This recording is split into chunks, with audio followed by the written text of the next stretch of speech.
you can be your greatest fan and also your biggest critic. In fact, not only is it healthy, it's necessary to be there for yourself, celebrate that commitment to show up, but also to hold yourself accountable for growth.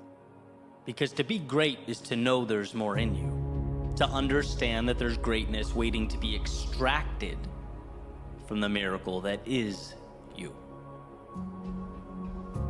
Here are two words. I want to take a look at both of them: consistency and adaptation. Consistency first. Why? Because consistency gets you in the door. It's the cost of admission. Consistency is you showing up for yourself, day in and day out, creating mastery and competence through repetition, manufacturing a data set that will be used to guide your journey, taking a once stagnant idea and putting it into motion. Consistency is doing what you promised yourself you'd do when you said you'd do it. Why? Because that's who you are. You create goals and then conquer those goals. When your head hits the pillow at night, you may be tired, you may have struggled, you may have swung and missed, you may be wondering how things unfolded the way they did, but you showed up. So celebrate that. Celebrate yourself. Be your biggest fan. Because the world can't take your will to step forward and cannot seize your consistency, not without your permission. So other than part one, let's call consistency the commitment to show up for you. Now, the second piece, consistency's older brother, adaptation. See, that consistency, like we just talked about, it will get you in the door. It signs you up for the game, but it guarantees nothing. See, where consistency puts that pen in your hand, paper in front of you, pats you on the back, where consistency gives you a chance to write your story. One's level of success or achievement relies on their ability to adapt, to do the thing that's so hard for people to do. Look in the mirror and ask, how can I be better? I've been consistent for 30 days, sure. Here's what's right, here's what's wrong. Now it's time to adjust, to be critical, to understand that expecting more of the self does not in any way diminish the task at hand. It gives you room to expand into that next version of yourself in a way that simply showing up doesn't. Without a willingness to adapt, you get Einstein's definition of insanity, right? Doing the same thing repeatedly and expecting different results. You get day after day of wondering why this square peg won't just save us all the trouble and go into the round hole. Without a willingness to adapt, we move for the sake of moving and we work for the sake of working. But if we could find it within ourselves to look at the data that's been acquired day after day and use it to help guide ourselves to that North Star, we'll find strength. To seek out the delta between where we are and where we want to be, that is power. But it calls for more than just showing up. It calls for looking around. It calls for observing and then adapting. So yeah, your greatest fan and your greatest critic.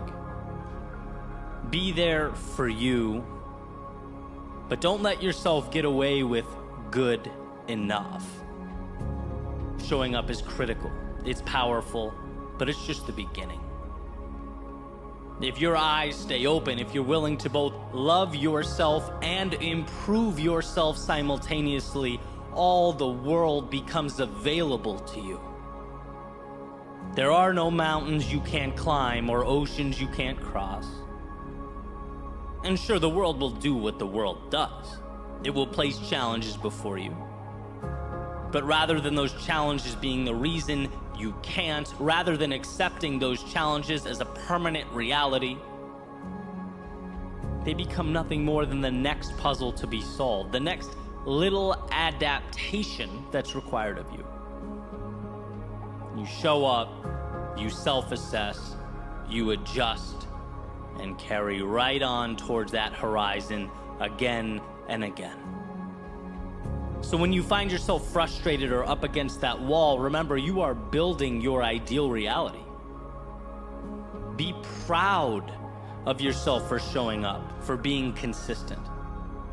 Because as dire as it might seem, you overcame a lot to get here. But also know that the challenge at hand is not an indictment of you or your goals. It's your chance to review the game plan and adjust. Your opportunity to do what so many fail to do, not shrink from the world, but adapt yourself to it, grow because of it.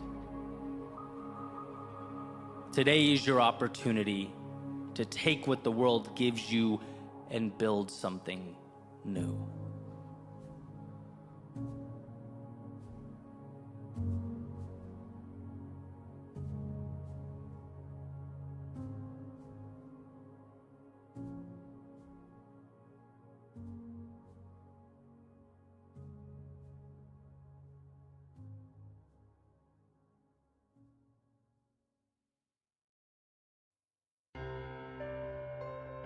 We have a desire to define that which is often undefinable.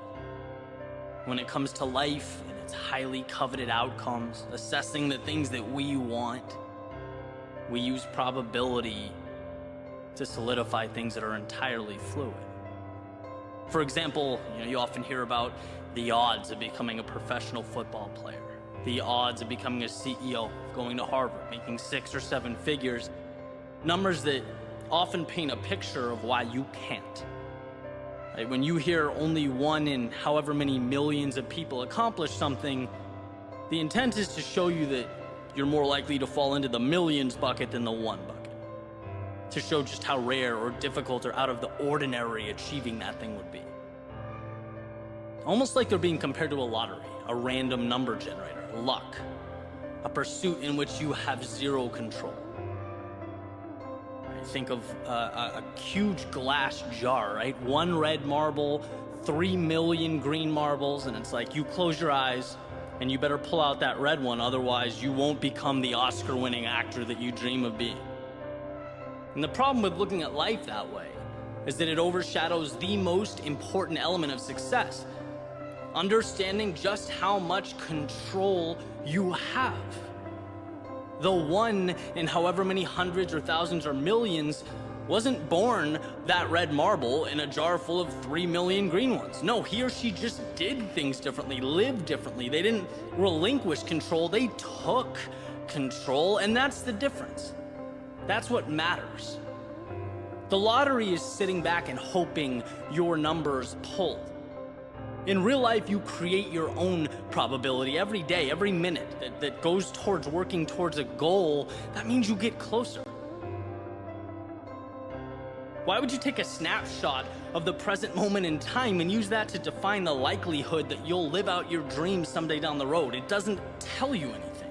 It's the steps along the way that make your vision a reality. Using the same metaphor, every step, every decision to push forward, every time you dig deep and find a little advantage, you're replacing one of those green marbles with a red one. Maybe you can't quantify that numerically, maybe you can't see the progress, but it's there.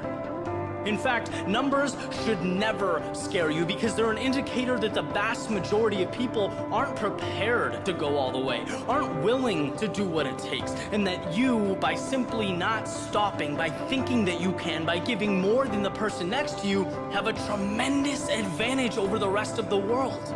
When you hear only a small number of people make it or graduate or get accepted or win, your thought process shouldn't be, oh no, it should be perfect. This is my opportunity. Of course, the number of elite people in any arena is going to be small. Think of what it takes to get there. Think of the sacrifice needed to make it happen, the costs that must be paid. The only odds that warrant attention are the odds that you will continue forward, and you should know that they are 100%. Because when you trust yourself to find a way, when you focus on how to make it happen, you have an advantage. The world around you, they focus on why things can't happen. They see what can go wrong. They harp on the fact that it's not easy. Remaining fixated on why you can, on finding a way, means you most likely will. The terms difficult or demanding or even unlikely, they have nothing to do with you crossing that finish line if you are 100% convinced you are going to do just that. Words like difficult, they just imply that there's going to be plenty of opportunities to quit and turn around along the way, a temptation that must and will be ignored. They mean that you will be tested, that you will have to ask yourself potentially numerous times if this means something to you, if it's truly worth it. And if the answer is yes, then the numbers, the probability, the odds, they are not an adversary, they are an ally.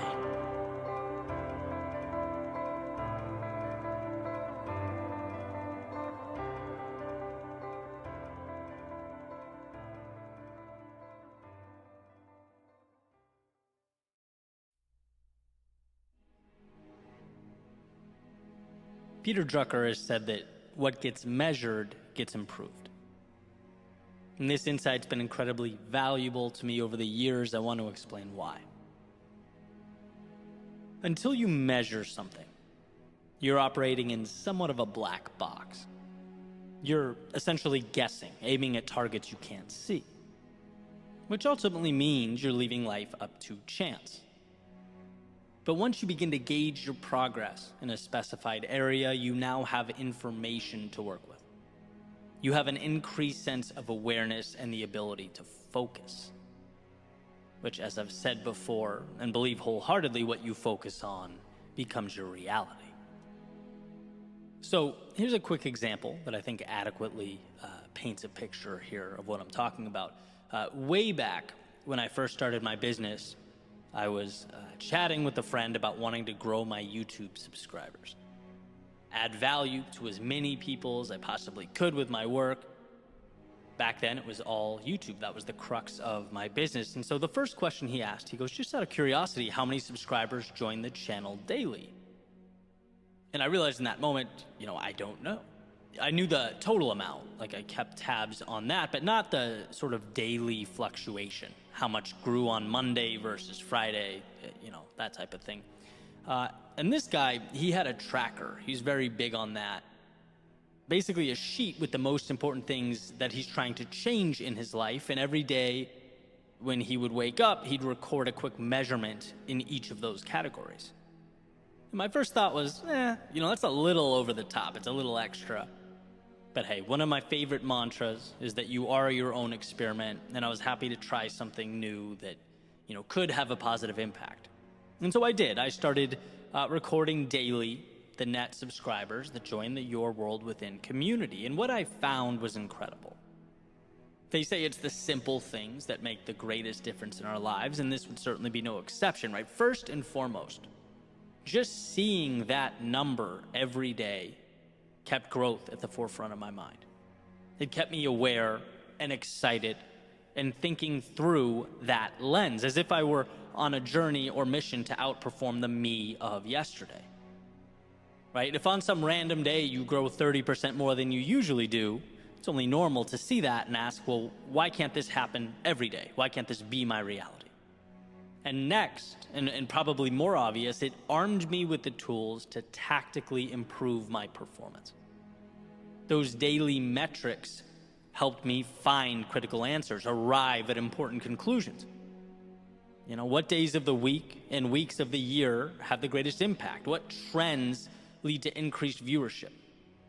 My daily average subscriber count is X. I wonder what it would take to bring it to Y.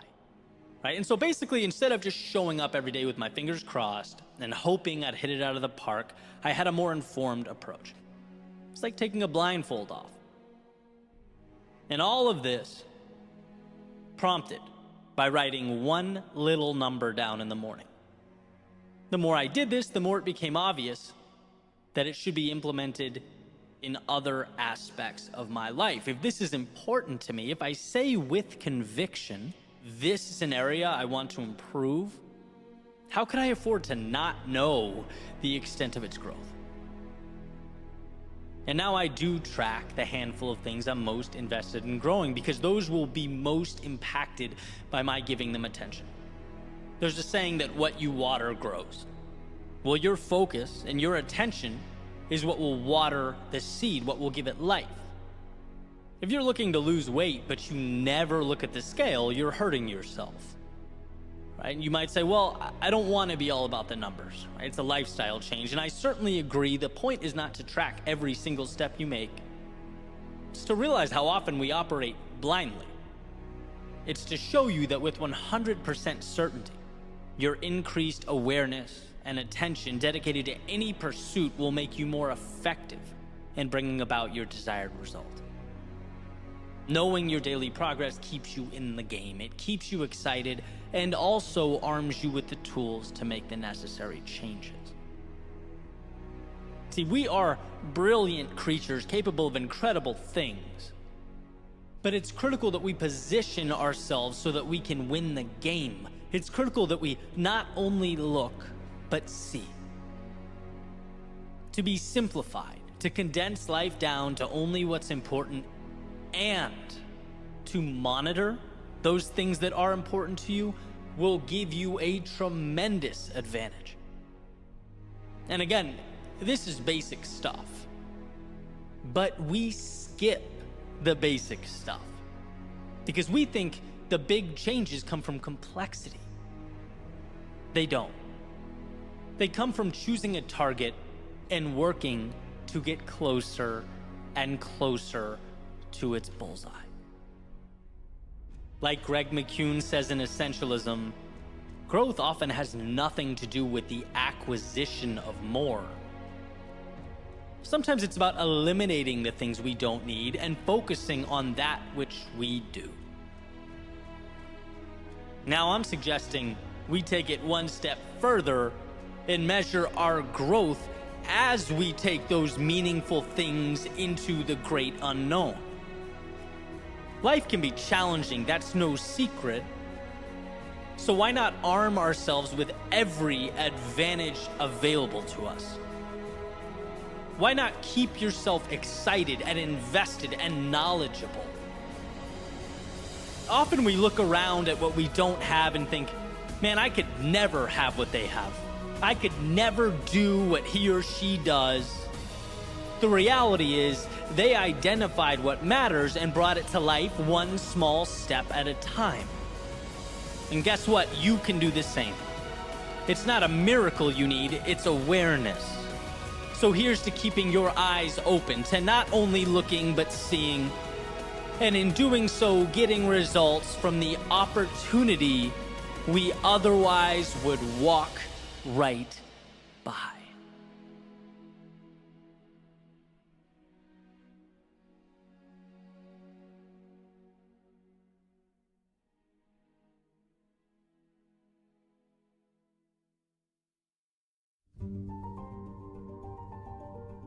Sometimes it's not about the odds. It's not about things being perfectly aligned for you. Sometimes it's about making something out of nothing. It's about simply finding a way. Or as the saying goes, using what you have where you are.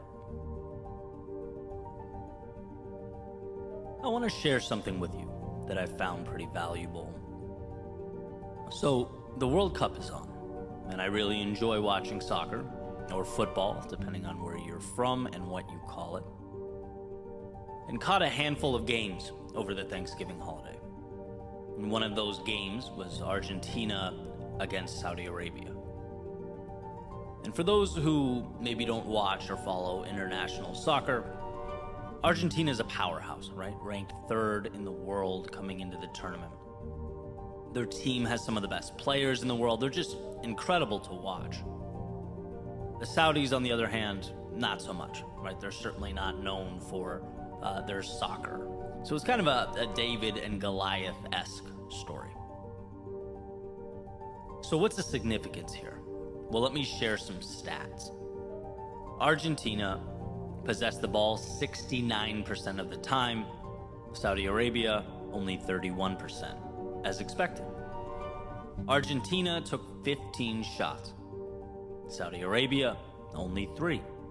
Again, as expected. Argentina dominated with possession and had more attempts. Saudi Arabia, however, won the game 2-1. Shocker, right? Outmatched, outclassed, out everything except outscored, which happens to be the only thing that matters in a soccer game, obviously. They had far fewer opportunities, but what they did do is capitalize on them, made the most of them. Now, those two teams that could play 100 times, it wouldn't be outrageous to predict Argentina winning 95 of those matches. But this is my point. That 5% can be carved out, can be willed into existence. What it comes down to is what you do with what you have, what you make of those few and far between opportunities that arise. Because here's the deal, there will be times when we feel simply outmatched by life, as though the universe is outshooting us, in control, bending and shaping us to its will. And maybe at that particular point in time, that's exactly what's happening. To use the previous metaphor, maybe at that moment, we are not the Argentina. We are relegated to a lesser equipped adversary. My message to you is that there is enough there to hold off the Goliath pressing and pushing. My message to you is that there is enough to be outshot, but not outscored. That when we must dig deep, we are capable of unearthing a strength, a will, an ability to rise. I'm not talking about making it through unscathed. No, I'm talking about making it through, period. When it seems as though we couldn't, when we had to crawl through hell to reinvent ourselves or rewrite the story. There's power in knowing that despite the seeming struggle and despair, that a way exists. In fact, a friend of mine often says to me, there is always a way to arrive at your ideal outcome. You just have to figure out how to connect the dots. In other words, that outcome you're looking for, it already exists. The question is, how do you get from point A to B to C to ultimately your destination? It's not a matter of whether it's possible. It's a matter of arranging the pieces at your disposal to create that bridge. And the reason I love this World Cup metaphor is because that all or nothing mindset in the past has been an adversary for me. Those who've been listening to me for a while have heard me talk about it. It's like, things aren't perfect, fine, I'll wait until they are. And, oh, I'm injured and can't work out. Okay, then who cares what I eat, what I do? I'll wait until things are back, till I'm healthy, till they're how I want them to be. But no, to win, sometimes you have to find a way when the odds are in favor of the resistance. Sometimes you have to step up when life is out shooting you 16 shots to 3. Sometimes you have to be better than you thought you could ever be. It's easy to maintain momentum when you're healthy, right? But maintaining momentum when you're not at your best, that's something different altogether. Coming out on top when you're the underdog, digging deep and finding a way to win when the easy thing to do would be to submit to life. That's special. And guess what? It's always there. It's always available. Admiral McRaven, in one of my favorite speeches ever written, he says, if you want to change the world, you must learn to be your very best in your darkest moments. It's beautifully said. It makes perfect sense. It seems reasonable until we are knee deep in those moments. It's easy to forget when we feel intimidated by a task that seems bigger than us. It's easy to forget looking up at an obstacle or situation that seems to be statistically favored by life. It's easy to forget when walking away feels like the more pragmatic option. But that's why, regardless of the hill to climb, you must remember. When you are outmatched or seemingly outclassed amidst the battles of life, there is a way to come out on top, emerge victorious. Your job is to find it. And the opportunities may be few and far between, but what will you do with them when they present themselves? How will you make the most of the resources that you do have? Because sure, life is largely determined by the small stuff, the predictable things, what we do day in and day out. But the pivotal moments, the times that shape our existence, they come down to finding a way when there appears to be nothing to cling to. You are down but never out, lost but never gone, as long as there is a heart beating in your chest. As long as there is blood pumping through your veins, there is a way. I challenge you to find it.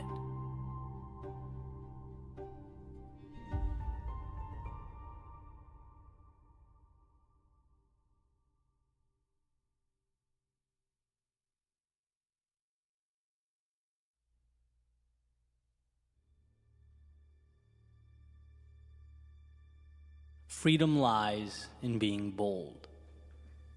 Robert Frost. Something caught my eye on Twitter not too long ago. It was a headline referencing the boldness of wolves in the wild.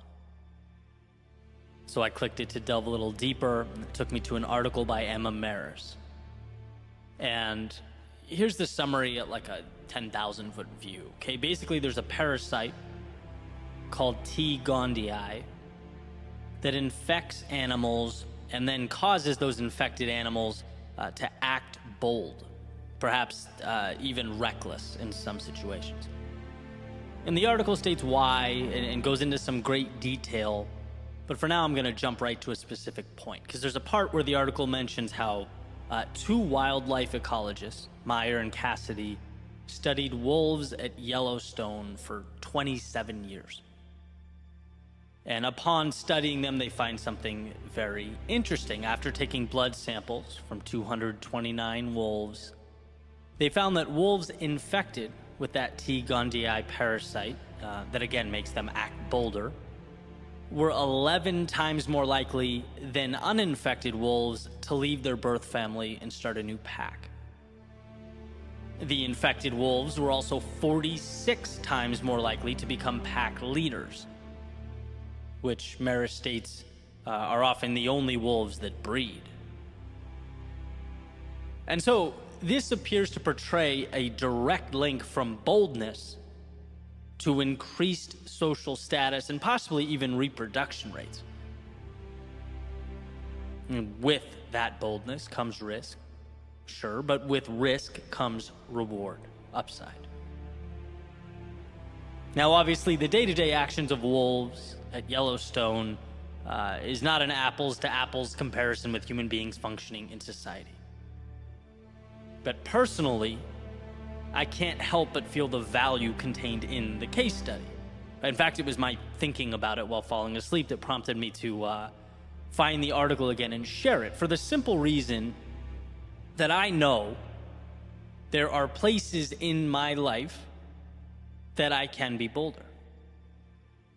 I know there are places in my life where I can dial up that risk factor in exchange for results that supersede what I have now. You don't get more without giving more. And I know there are places I can give more. In fact, I'm pretty confident there are places every single one of us can give more. See, here's the thing. Being bold means drastically different things to different people. And it's in this truth that the magic is found. Boldness for one person might be completely different from someone else. It might be more travel. For another, it might be taking on a project at work. For another, it might be leaving a detrimental situation. For someone else, going through a low point or deeply challenging time, it might be simply getting out of bed. We are all operating on different planes at any given time. My bold today won't be my bold next week. That's just the way life works. But here's what I do know. We can all find within ourselves that courage to be bold in whatever arena we are in. And every once in a while, someone will say to me, yeah, but Eddie, can't you just be happy where you are? Why does it always have to be the next thing, or bigger, or better, or more? To which my response is, look, of course we should be grateful for what we have. Of course, we should appreciate the gifts and the beauty that surrounds us day in, day out, because it's there and it's infinite.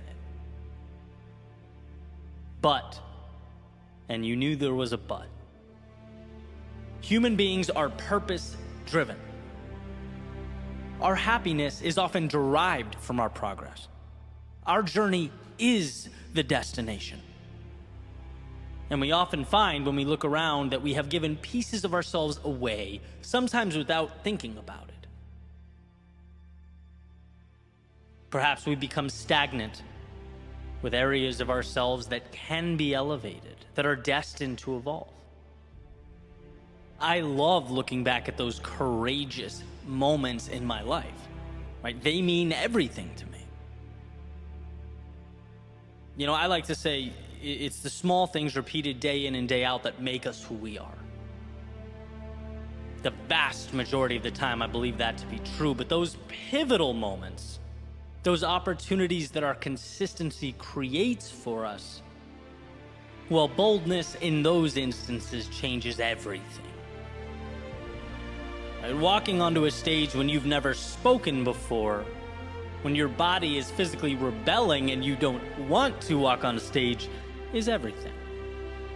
Calling U-Haul, packing up and leaving a situation that's no longer in your best interest is painful, it's instantaneous, but is ultimately everything.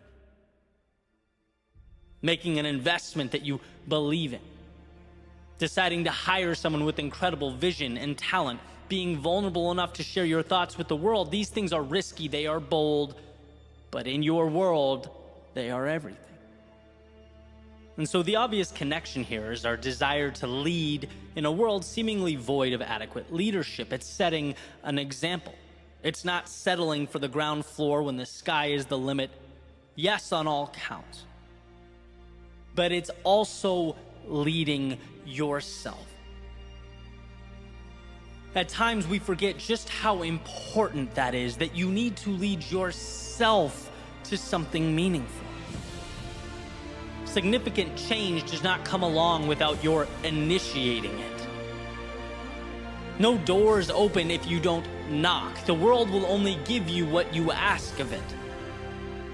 And I'm here to remind you that asking more of the world, yes, it's hard, it's uncomfortable, it requires you to be more today than you were yesterday, but you are capable of that. You are bold enough to be that. Robert Frost says freedom lies in being bold. I believe that's because in your courage lives the infinite. upside so powerful that one simply cannot grasp it while standing still. So go find those areas of life, your life, where you know you're holding back, where you know in your soul you have more to give, and breathe life into them.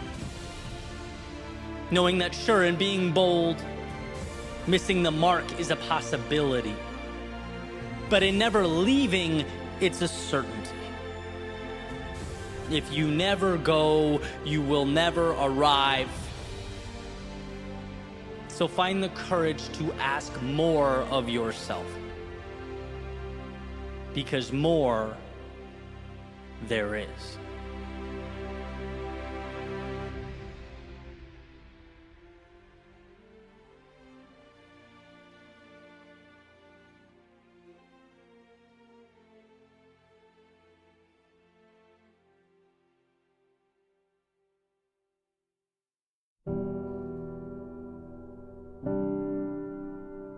Sometimes the moment has a way of appearing bigger than it really is. A facade. Let me explain. There was this kid when I was in first grade. Let's just call him Mike. And what Mike would do was follow us all around the classroom and outside at recess. Would constantly look for reasons to quote-unquote tell the teacher on you. Right, dude was an absolute menace.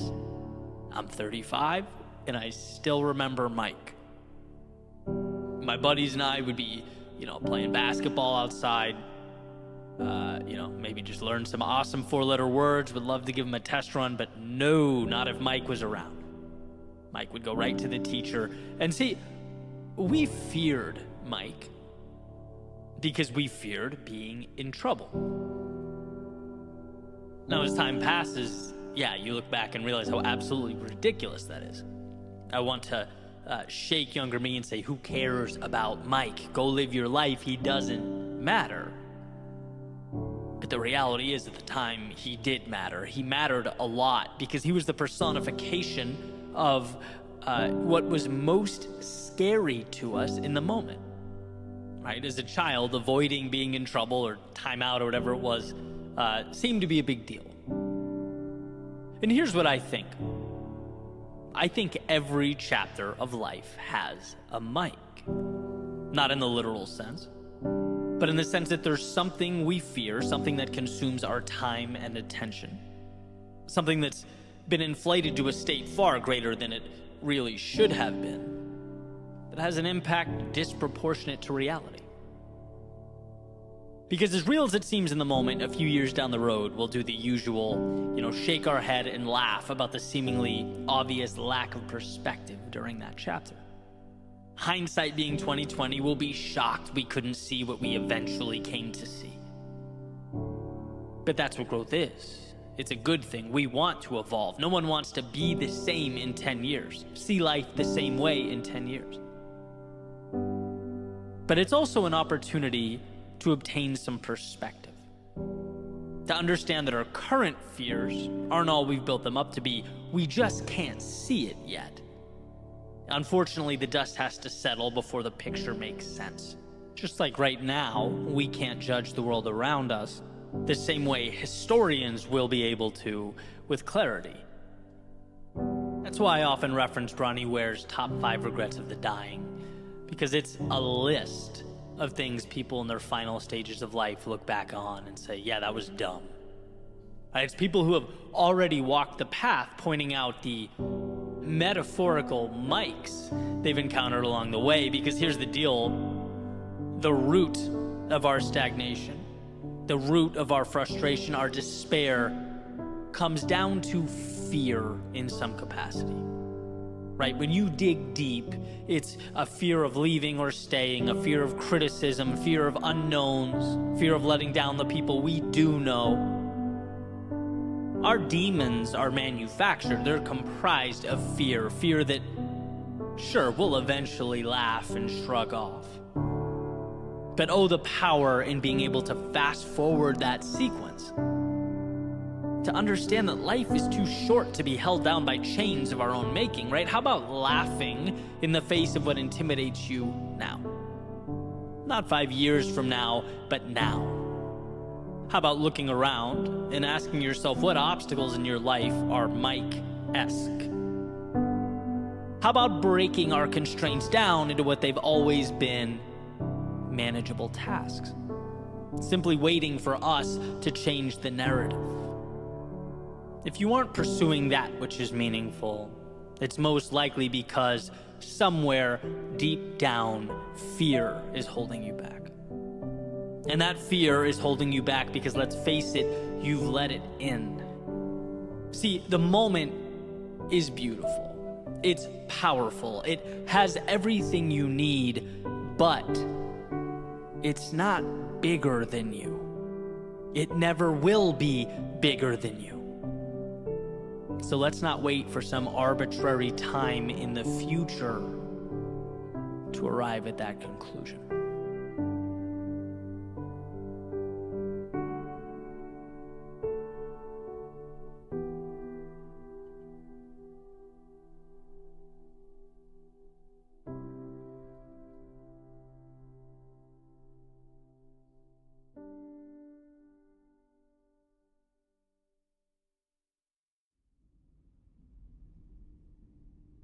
Don't stay down in the ashes.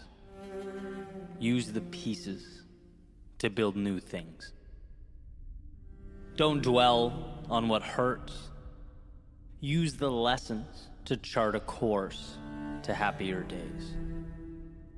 Don't fixate on what's missing. There's an endless supply of what's not there.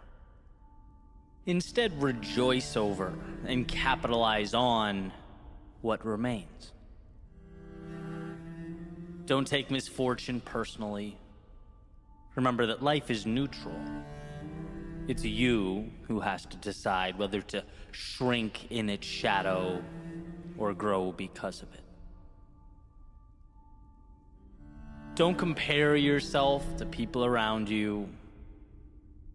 We only see highlight reels. We only see the best of our neighbors, but they have their demons, their problems, their struggles too. Instead, compare yourself to who you were yesterday. That's the only worthwhile benchmark.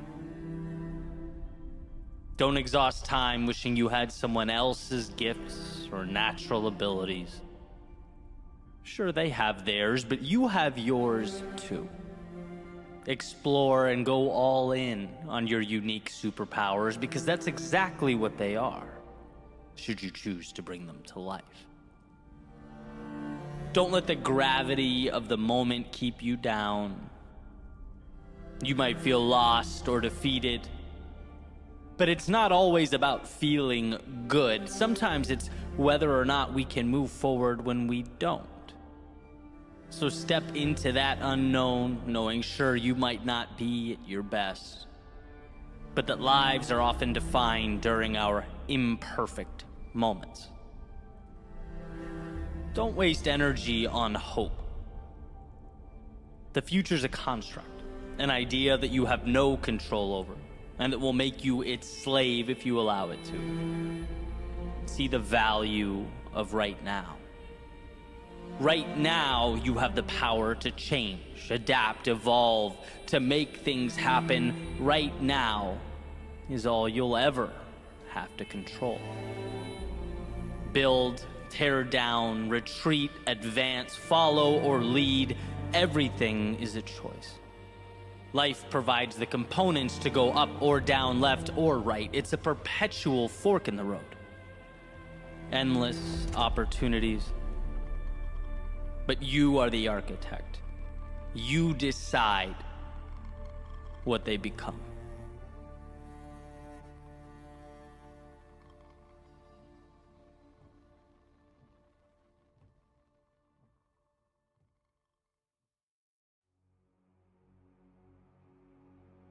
The difficulty we face in life is not personal.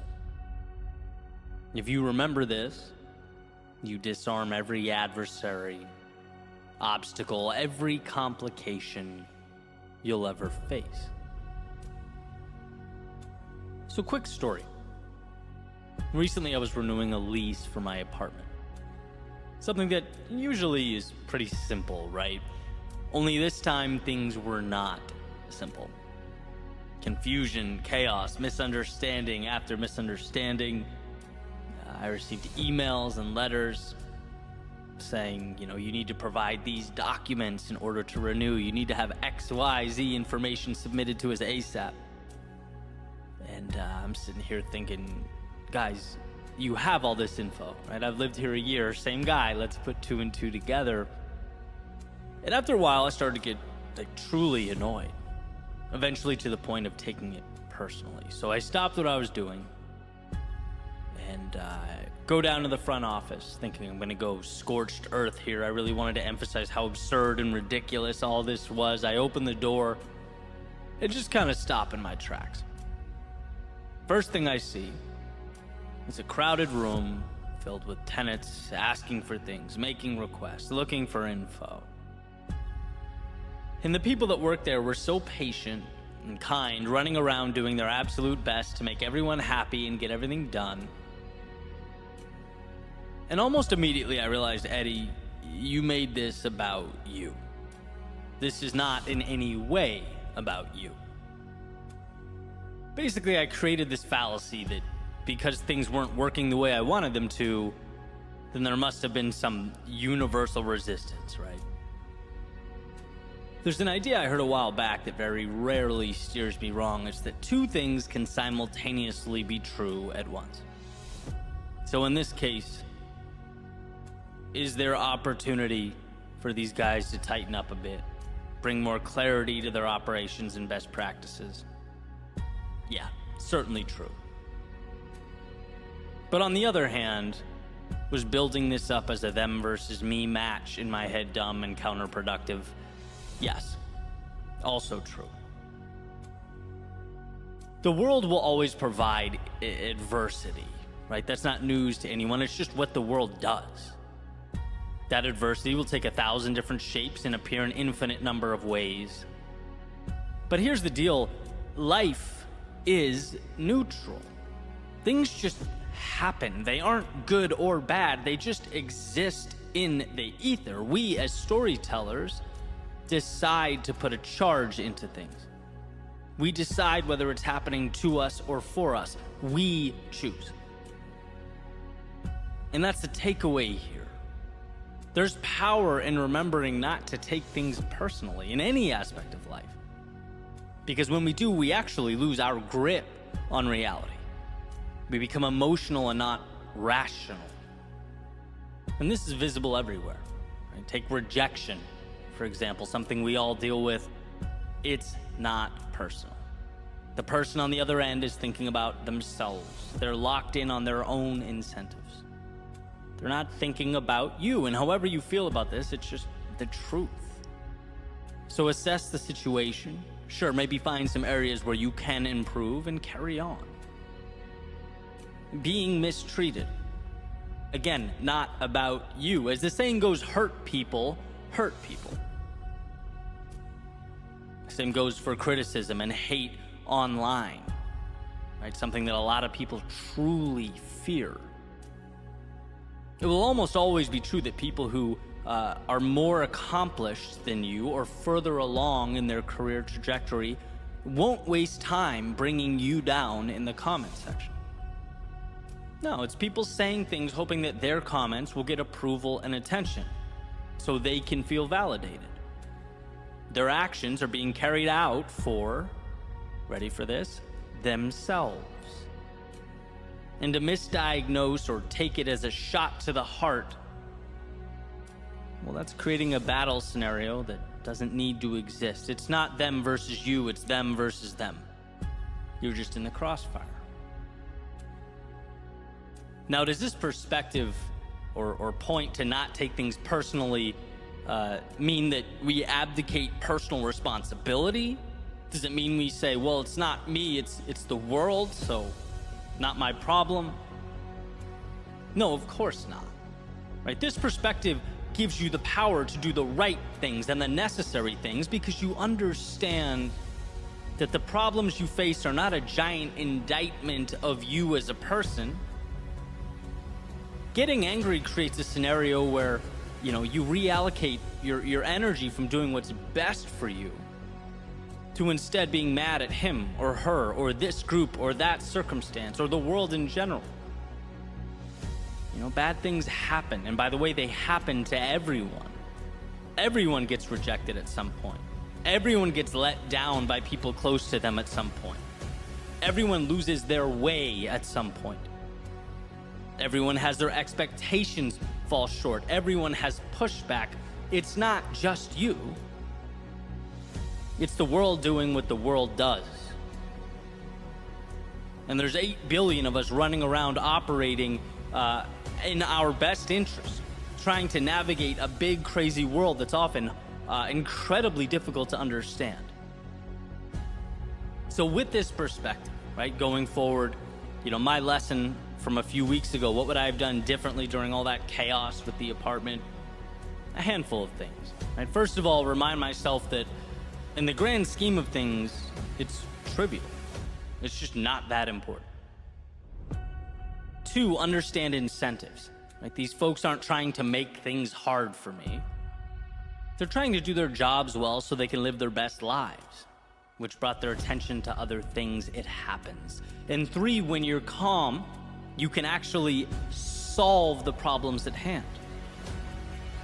When you don't stack your problems up to look like adversaries working against you, when you instead see them as merely a challenge or puzzle to be solved, life starts to look a lot different. It just feels different to walk around as though life is on your side, as though hardship is nothing more than the water necessary for the seed to grow, as though all those challenges you face are opportunities being presented to you.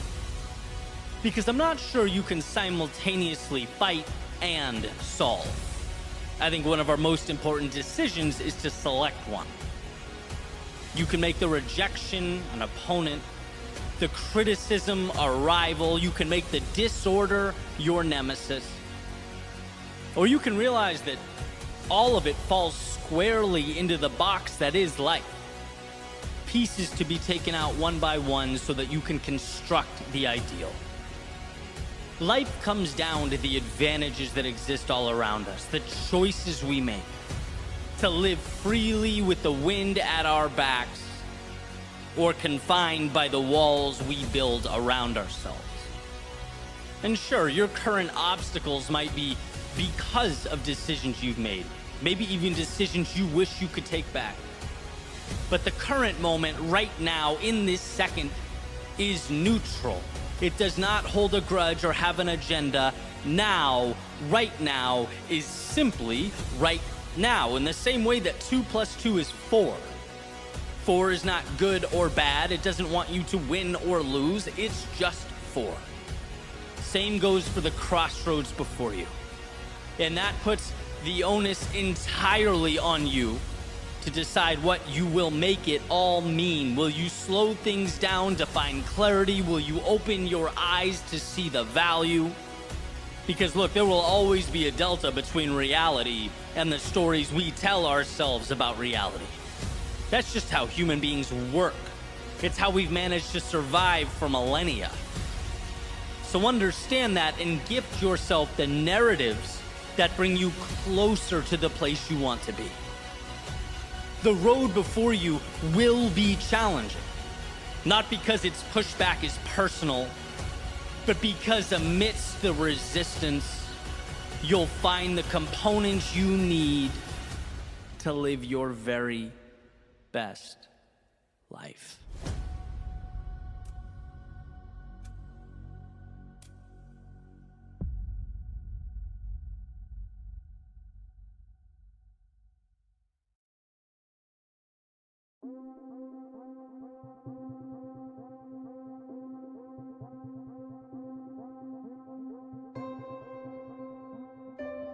The thing about time is that it comes and goes.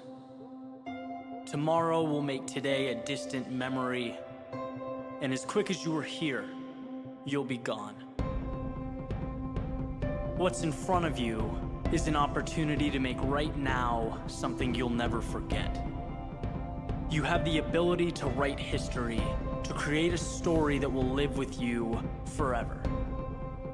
Think back to all the days leading up to today, all the training, the hours of preparation, the pain you felt. They have brought you to this moment. They are the armor that you wear. Right now is about execution. It's about taking all those hours and turning them into the best version of yourself. Today is about being better than you ever dreamed you could be. These are the moments you live for.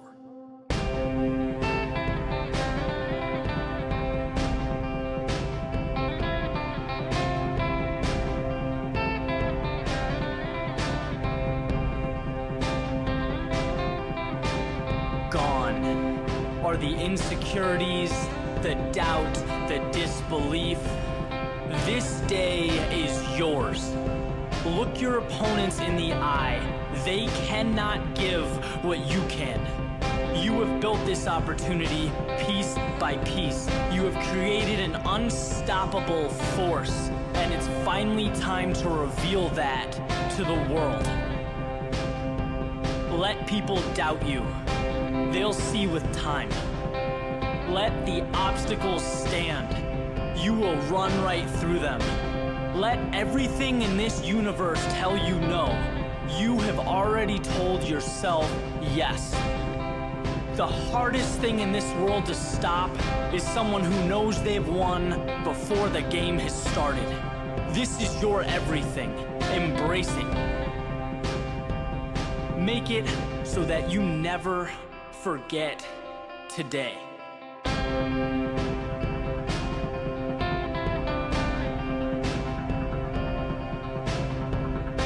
You are the god of your world, and in your world, you write the script. There is no tired. You left that in the weight room years ago. There is no unsure. Pushing yourself to exhaustion every day took care of that. There is only when. When do you rise up?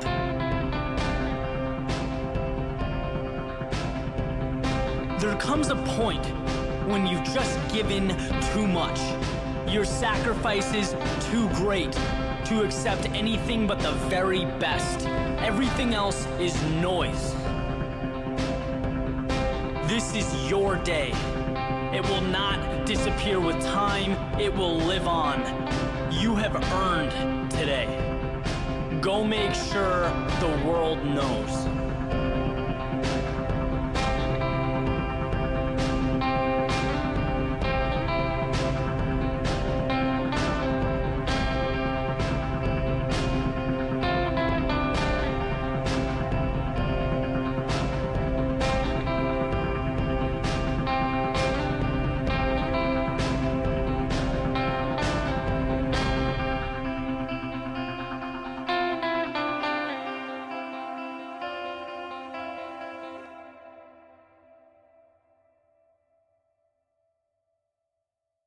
There's a point for everybody where, life tells you directly or indirectly that it's time to level up, right? And I think that's a good thing. Life is a staircase where, the climb to that next step is uncomfortable, but then you get there and things sort of normalize. And in your soul, it's time to take that next step, right?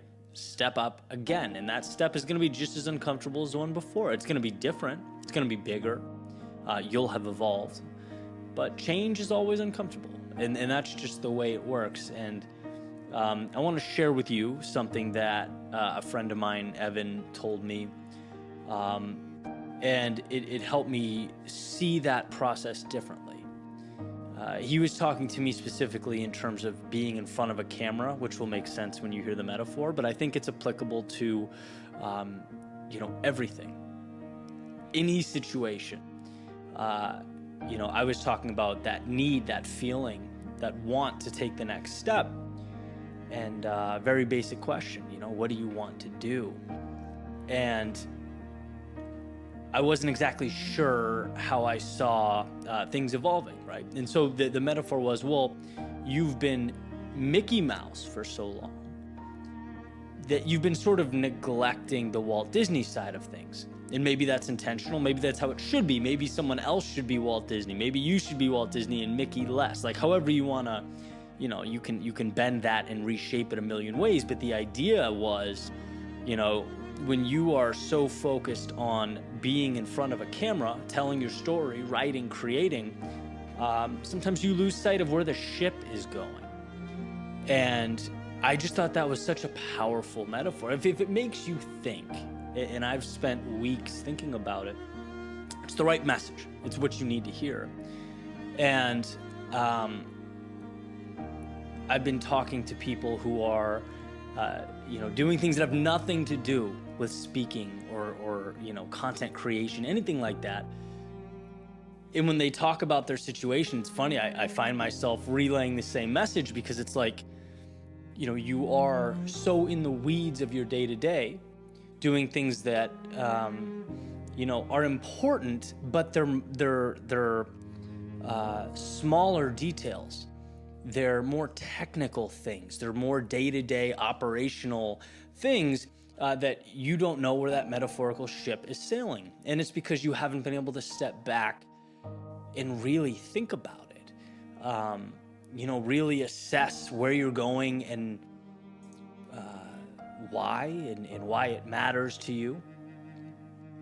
And so one of the answers that I've found, it's a two-part answer. It's finding a way, and this is not rocket science, but it's sort of step one, to take the smaller things and get them off of your plate.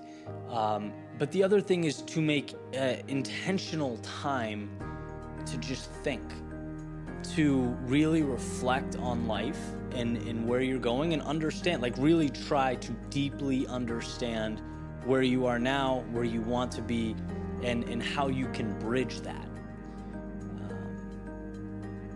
That's a powerful thing to be able to comprehend, and it's very easy. When I talk about this, the thing that drives me crazy is it feels so obvious and feels so intuitive. I could have spent another 2 years neglecting that, right? You just get so caught up doing what you do in the day-to-day, right? Falling behind, catching up, managing the pieces, moving the widgets around, trying to stay afloat, that you don't have time to ask the big picture question. And so that's what this is all about. It's, are you so busy being Mickey Mouse in your life that the Walt Disney side of things is being neglected, needs some love, needs some vision and some understanding? And if that's the case, beautiful, because now you're thinking about it, now the wheels are in motion, and you can point that ship where you need it to go.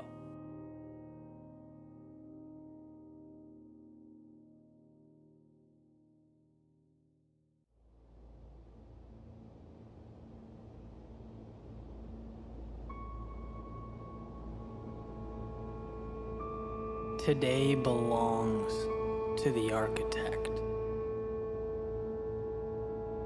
He sees towers before they pierce the sky, an opportunity before it transforms into the extraordinary. He knows that what he wants most cannot be given. It must be sculpted. So he builds. He builds because those skylines don't raise themselves from the earth. The extraordinary does not appear on its own. They are dreamed into existence by the architects of reality. The ones who seek not to take from the world, but to contribute to it. Today is the beginning of something new, something better, something worth remembering. And it's existed long before the present moment, waiting for your vision, your courage, your persistence to bring it to life. Too many times we fail to reach into the realm of what we know and get more of ourselves. It's okay to struggle, to be wrong, to have to rebuild 1,000 times, but the great tragedy is closing our eyes and walking by life's opportunity. Everything you need to rebuild the life you dream of is around you, your every move. If only you'd reach for it, see it before your eyes do, become the architect of change.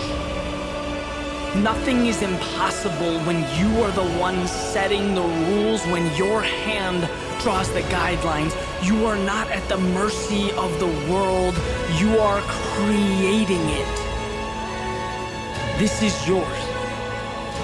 And there will never be a moment like it again, so don't run from it or hope life gives you what you want. Take the pieces in front of you and construct your masterpiece.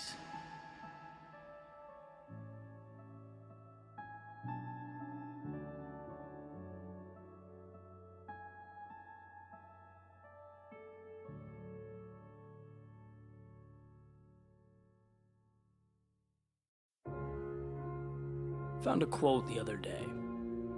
It said, "Time heals nothing unless you move along with it." And I thought, well, that makes perfect sense. Right? You can't pursue a new reality, a new world, unless you can detach and depart from the current one. But that's in theory. And my question was, is it the destination or the path that holds us back? Because in my experience, the greatest struggle in life, it isn't what to do, it's knowing how to do it. How do we get there? We know we need to get back up, but how? How do we initiate a spark and create momentum and take that world of black and white and add color? Because those times of gray, when life seems to lose its purpose, we find ourselves simply existing and not living, that's when we need answers. And I guess this quote, it jumped out at me because it prompted an equally important question, right? Which is, now what?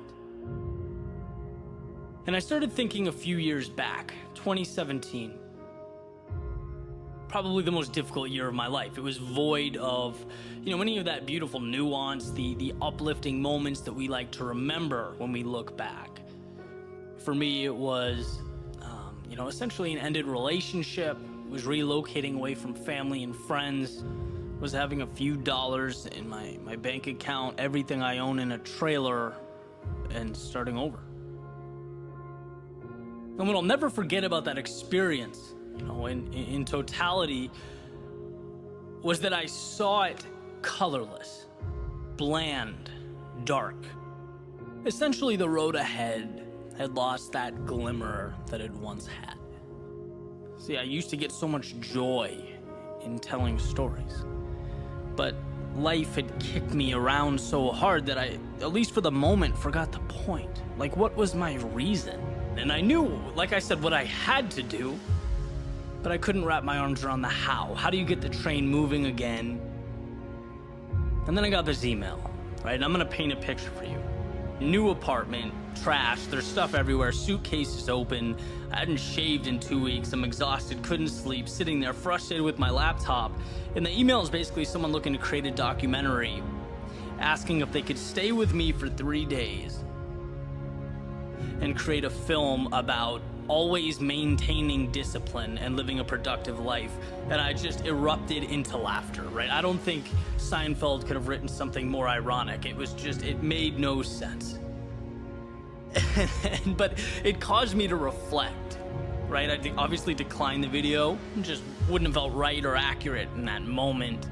But I started to think, how is there such a gap between the old me and who I was sitting on that bed? Is this the new me? And if it's not, why have I allowed this imposter to stay so long? I've always said a life change is one decision away, a light switch away. Just reach out and find it. And when you're going through times like this, it's funny, life has a way of doing its best to conceal the beauty. It's like it becomes this black and white painting, and it stays that way. It stays that way until you put color into it, one brushstroke at a time. Because life is intimidating when you see everything you're not, when the blank canvas feels like emptiness and not opportunity. But life doesn't require of you the whole picture. Masterpieces, they aren't made overnight. They're not instantaneous. They are a product of trust, of faith. Not in the canvas or the brush, but in the artist. Through his eyes, he's capable of transforming his experience into art, his misfortune into meaning. Viktor Frankl uses the metaphor of a movie, each day being its own scene, where often they don't even come together until the very last act. Trust that.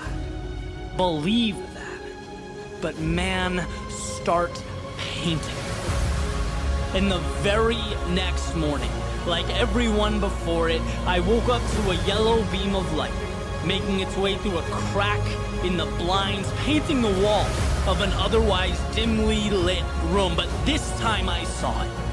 This time I didn't close the blinds, I opened my eyes. And sometimes that alone is the little hinge that swings a big door, a door that I walked through. And I saw the green of the palm trees, the beauty, the simplicity, and thought, how lucky am I to be where I am when I am. I saw a blue sky, a miracle in its own right, that's not confined to story or narrative, and well, maybe I'm not either. The white of the sidewalk leading me to wherever I choose to go next. The red of my running shoes hitting the pavement, the gold of the sun bouncing off the buildings, the black of a cup of warm coffee as I soak in the day, and the teal chandelier that hangs over the horizon as the same sun that started it all retreats after a hard day's work. See, you have everything you need, and life is not always perfect, but it is always what you make it. How things are is not how they should be or need to be, but how you've allowed them to be. And most importantly, black and white does not describe reality so much as it describes what's not there, what's missing from reality. And my hope is to never conform to that sketch or outline that masquerades as truth, but to see beyond it. To find the strength, the courage, the self-belief to pick up the brush and live life in color.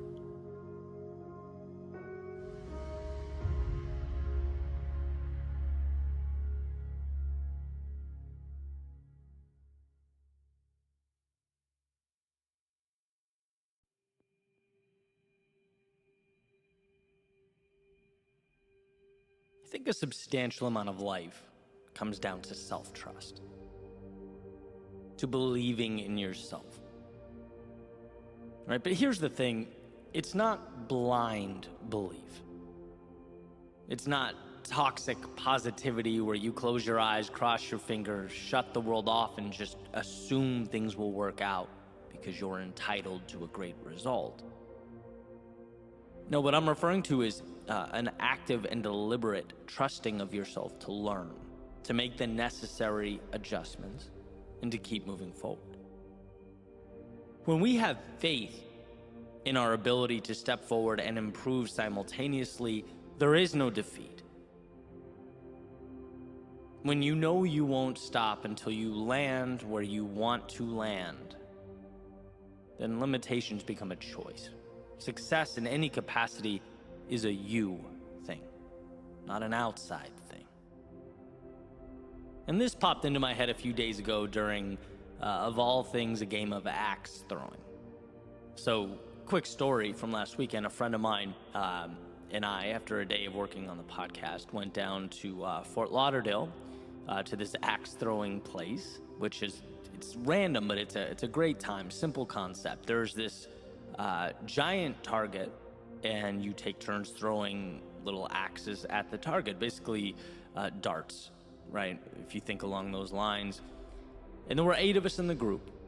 They divide you into 2 teams of 4, and you play various games until the end, right? The end, there's this final session where it's every person for themselves. It's like a free-for-all. Each person gets 3 rounds to throw axes at the target, and whoever has the best score wins. So think of the target just in a traditional way, right? The bullseye, or the little point in the middle, is worth 5. Then the next smallest circle outside of that is 4. Then 3, then 2, and then the biggest circle along the edge is worth 1, right? So whatever you hit with the axe, that's the point you get. Except they put these 2 little blue dots on the top third of the circle. And they say if you can hit one of these blue dots, you get 10 points. So high risk, but certainly high reward. And my friend and I, super competitive, right? He looks at me, starts telling me how he's already got this in the bag, and I'm like, all right, we'll see. And it's been arguable, but I probably had been the more consistent of both of us up to that point in the night. Nothing fancy, just straight away aiming at the middle, aiming for those bullseyes and 4s. Not even attempting to go for those, hard to reach blue dots. No need, straight up the middle. Okay, and here's why this is important. We step out to take our first shots of the finale here. My friend goes first, immediately hits one of those little blue dots. Boom, already, I'm down 10 points. So what do? I completely leave my strategy. And I start thinking, no, I'm behind, I can't let this happen. I spent my next 9 shots, and the only 9 shots I had, right, trying to hit those blue dots and missing every time, just get killed, right? He won handedly.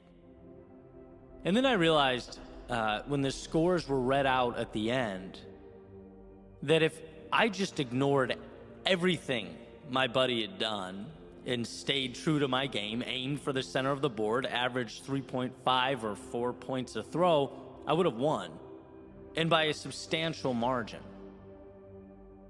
But I let the outside world impact my strategy. I started chasing those long shot blue dots when I knew they were a distraction. Right. Now, I'm sure the last thing you expected to hear today was the recap of an axe throwing contest. But if you bear with me, there's value here, right? So let's step beyond the axe throwing. Let's take it up a level.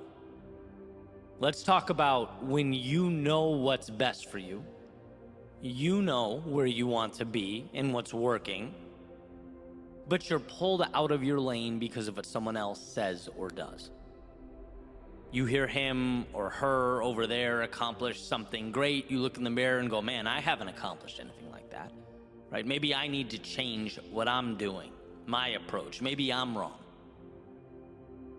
See, and the beauty of that little game was that it reminded me that there will always be outside circumstances trying to redirect my course.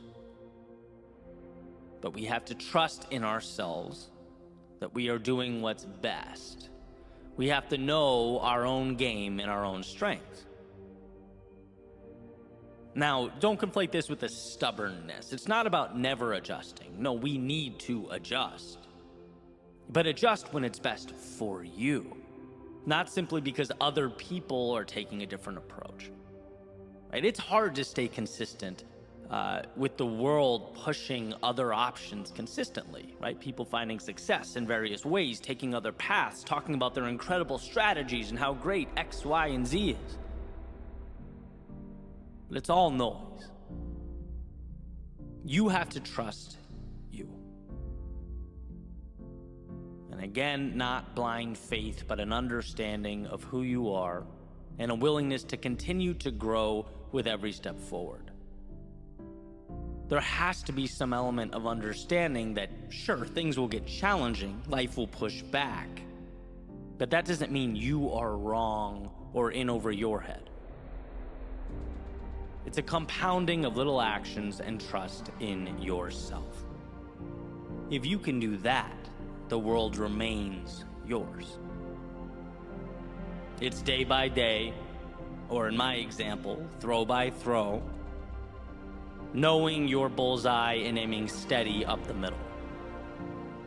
We all know how hard it is to see results before they exist. The mind tries to find every example out there depicting why you're wrong, why the finish line is too far away. Life is constantly creating off-ramps, saying, hey, if you don't want it that bad, or you're unsure of yourself, here's a way out, come with me.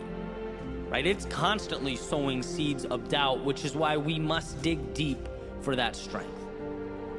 Life is a game of you versus you. If those around you win, good for them.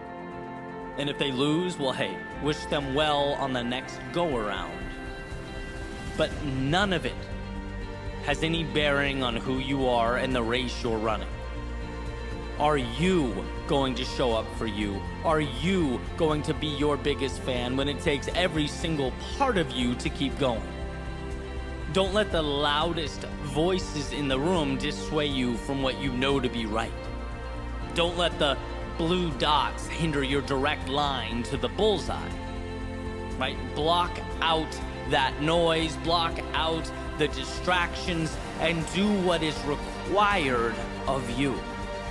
Win your race, because that's the only finish line of value. Walk your path, because that will bring you where you need to be. And when you question the pursuit, remember what you've overcome, all the steps that brought you to right now, and how, yeah, maybe they weren't flashy or over the top, but they were consistent. They've given life to the present moment. What you do is succeed. What you do is overcome. Just don't lose your bullseye.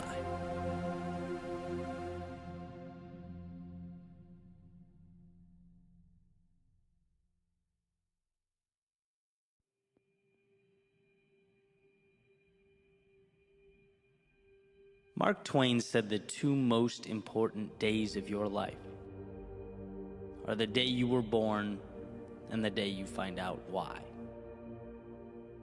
The first gets you into the show, and the second asks, what will you do with your time here? What will you make of this sunrise? Because we only get so many. And I think there's immense value in understanding that each and every one of us are here to leave this place better than we found it. To stand up when we could be sitting down, step out, and make something of the chaotic and often hard to understand world around us. When you realize the miracle that is your existence, when you understand the almost impossible odds of you being here, thinking, feeling, breathing in the air around you, you begin to see the value of today.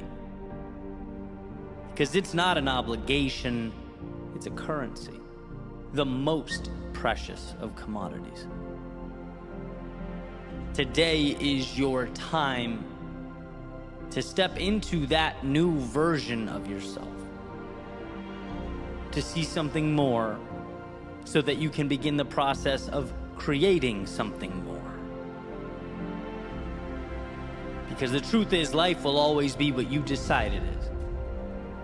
If you walk up to your window, look through the blinds, and decide what you see is the finale, the final script, that's exactly what it will be.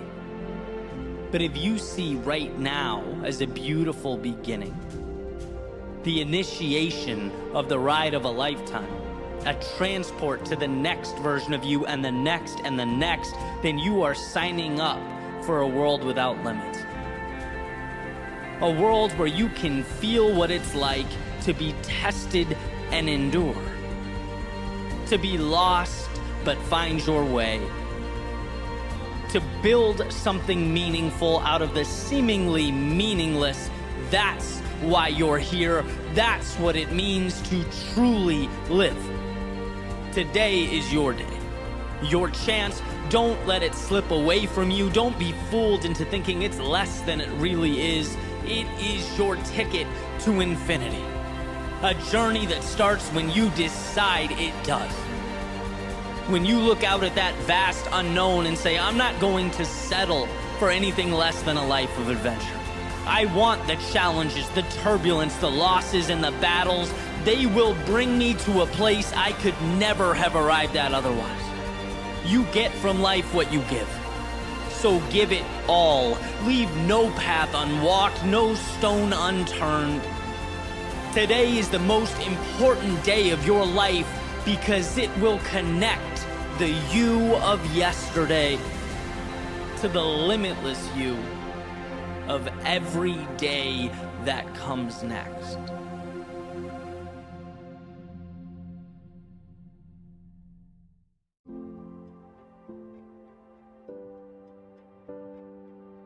You can allow yourself to be distracted, or, as Robin Sharma suggests, you can do incredible things, but you can't do both. You can stay where the safety and security is, or you can risk what you have in pursuit of your dreams, but you can't do both. You can remain the character depicted in yesterday's story, or you can take those lessons, experiences, and craft a new story. But you cannot do both.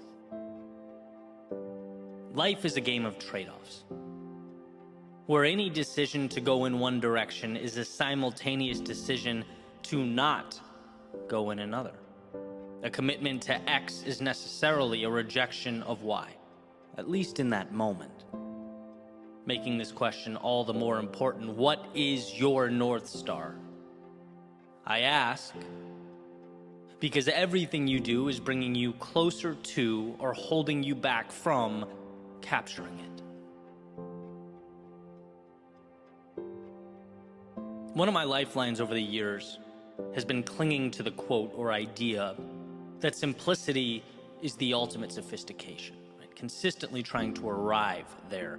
Why? Because when things get complex in my life, I don't know what I'm choosing. Clutter means I've lost sight of what's necessary versus what's trivial. I become unclear on those critical trade-offs I'm making. And we've all experienced this, right? The simplest questions are always the hardest to arrive at. We can talk in circles about the details, but how often are we honest with ourselves about the why? I remember job interviews in college going on and on about the books I'd read, the papers I'd written, current events, but then falling flat on my face when asked, so who's Eddie Pinero? A dude doing an interview? Like, what do you want from me? My brain had never gone there.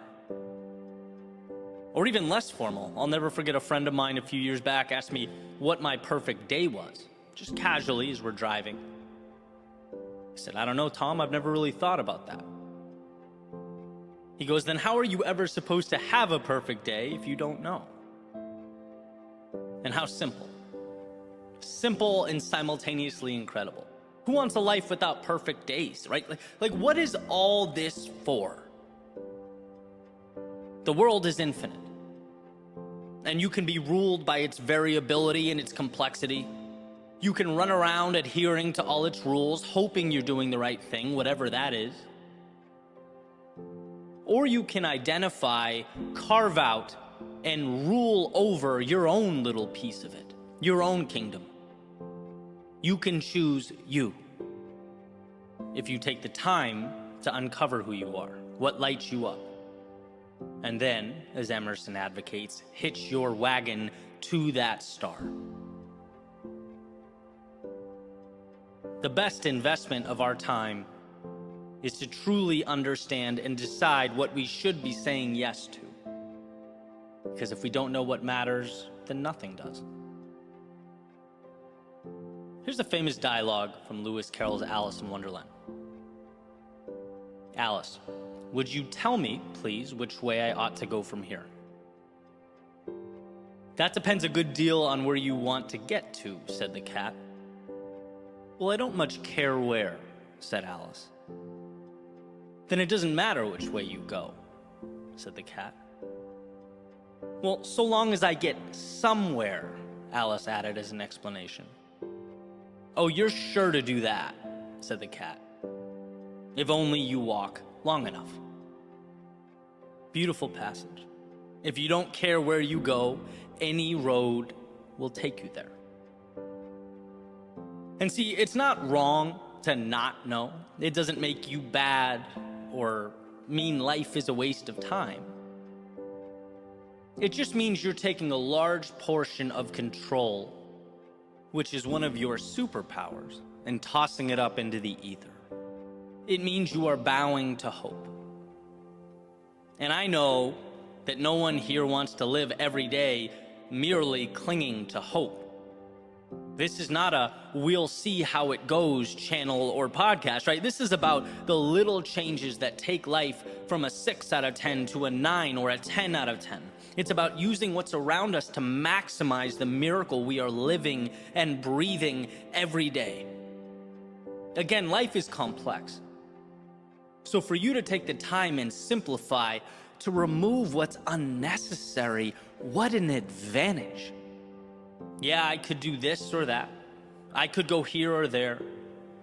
But guess what? I've spent the time thinking, asking myself the tough questions, and now I can be more deliberate in choosing my path so that I arrive at a correct destination, a destination that belongs to me, that means something to me, that lights me up and excites me. That's living. And of course, this isn't a one-time light bulb moment, a permanent move. No, as we grow, we change. What we want shifts. Hey, sometimes the current path even reveals itself to be the wrong path. It's happened to me plenty. But when you're consistently in tune with what matters to you, who you are, you can make the adjustments. You can be deliberate. No more shooting targets in the dark because life is too short. Our days numbered, our arrows finite. Live life like each day means something. Because each day is transporting you to your something. Let's use the pieces around us to build our own skylines, etch our own stories into the sands of time. If a decision to do one thing is a simultaneous decision to not do something else, make sure to have that North Star in scope so that you don't, amidst that chaos of life, unknowingly turn your back on it. Ask yourself who you are and be as patient as possible working for that answer. Because as far as I can tell, that information is the key that unlocks infinite possibility. It's knowledge that opens the door to life on your terms.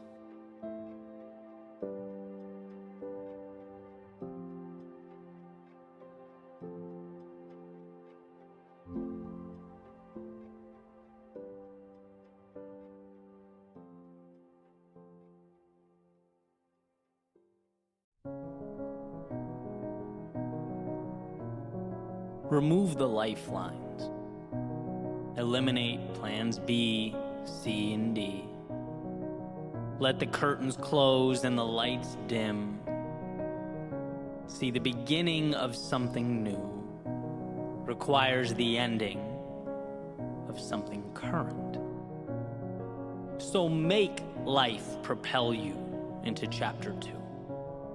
Let the door slam and lock behind you. Throw away the key. With the boats burned and turning back off the table, we have to make it work. We have to figure it out.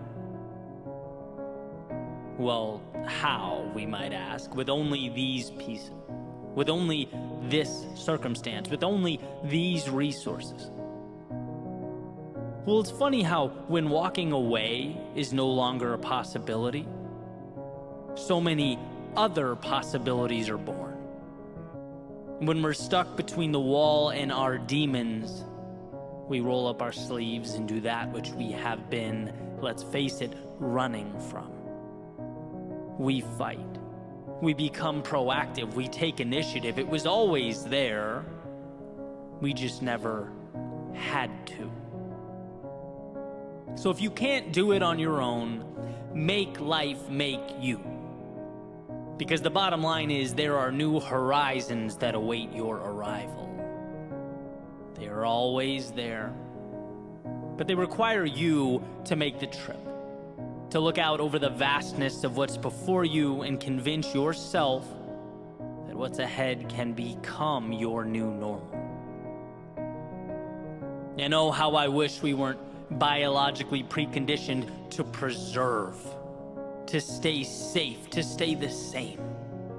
How I wish we weren't constantly being pulled to stay right where we are. Our minds, they love it here. With the rest of the world, the change, the hope, the progress, all on the other side of that window. All outside, all foreign to us. You don't need any of that, it'll tell you. Or maybe, after you conjure up a little courage, it might compromise. It might say, fine, it's worth a try, put one foot out the door, but don't forget you can always come back to me. You can always retreat. It's warm here, safe here, it's predictable here. The mind wants you to know that when things get tough, mediocrity and comfort are always right behind you, ready to embrace you with open arms. And it's for this reason that those boats must be burned, that the door must be locked, and that chapter must be closed. The journey before you, it's going to be difficult. There's no question about that. Anything of value brings difficulty. And when faced with the adversity, the only way to defeat it is to know there is only one way. One option available to you, and that one option is forward. It's through. There is no backwards or compromise. There is no safety. Not if you want from life that which is extraordinary. Not if you want the things we covet, dream of. Whether they're interpersonal, financial, career-oriented, health-related, maybe you just know in your soul that right now ain't it. Any move to something better will present to you its obstacles. And my advice, if it's what you really want, is to have decided before you started that there is no other way. There's no negotiating with yourself. Because if you allow that door to be cracked, life will kick it open. So point the compass north and dismiss any notion that what's comfortable is more important than what's meaningful. When you're cold, nothing is more appealing than that warmth. But warmth is deception, a short-term ploy for you to forget what really matters. An illusion. See, cold subsides, but victory is forever. Knowing that you pushed forward when most wouldn't is forever. Transforming potential into strength when your knees shook is forever. So burn the boat. For no other reason that there is no way forward so long as there remains a way back. Make life make you win. And where most would look around and see evidence of defeat, you'll find again and again in the same quote-unquote evidence the tools to build ladders to new beginnings and bridges to new worlds. There's a saying that I love, that most of life's successful people were too ignorant of the odds to know their accomplishments were considered at one point impossible. And I love it because it highlights that there was never a fallback option. a concern for the statistics. There was no worry or exhausted energy on what if. Rather, it was constant building and adjusting, finding ways over, through, and around the walls that inevitably stand before us. There was no way home, so they pushed forward into their greatness. And so can you, whatever shape, form, or color greatness looks like in your eyes, whatever mountaintop appeals to you, if you want it, if you're willing to decide before you go that you will one day stand amongst the clouds, peering out at that world you deemed wasn't against you, but for you, anything is possible.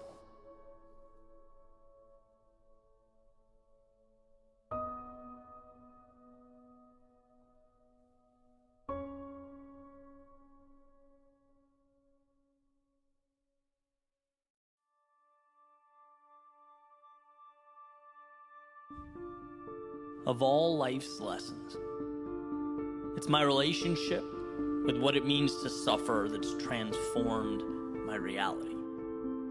Something that's learned, not unlike one's ability to read or write.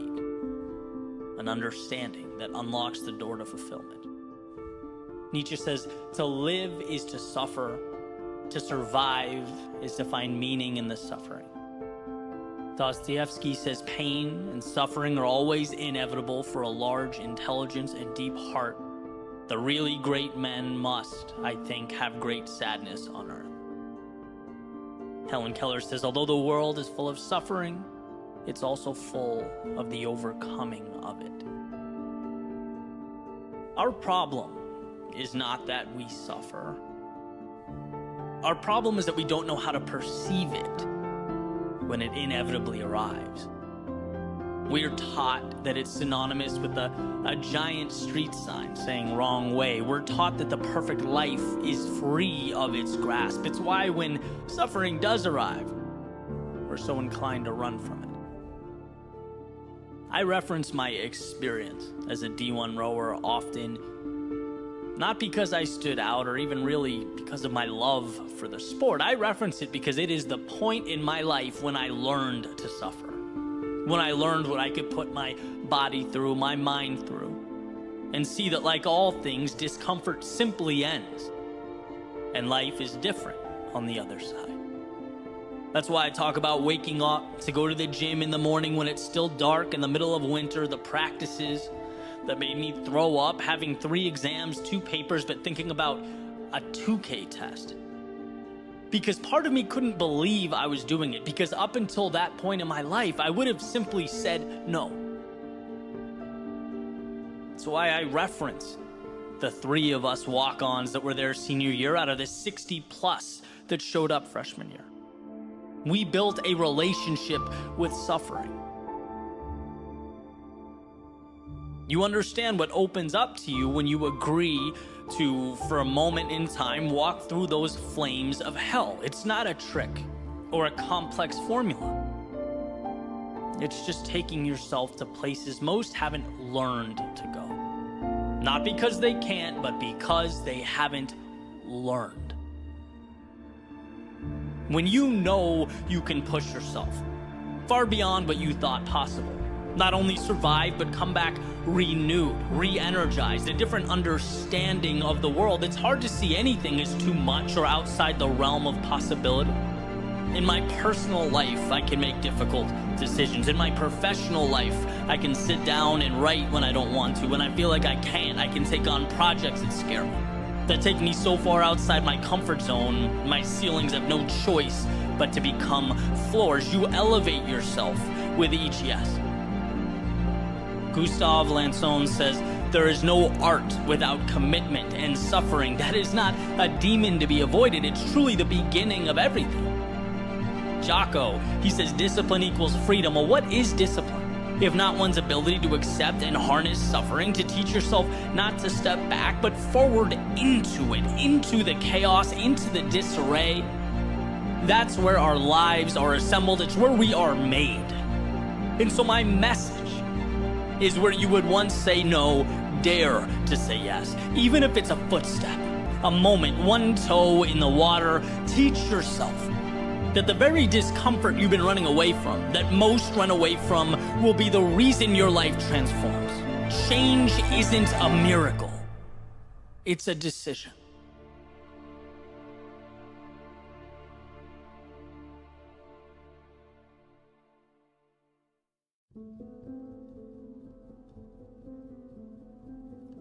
We are, in some ways, helpless to what occurs around us. There are things that are beyond our control. But the gift we possess, our power, if you will, is the ability to determine what we let in, how we internalize the externalities. We are responsible for being the gatekeepers of our minds, protectors of our worlds.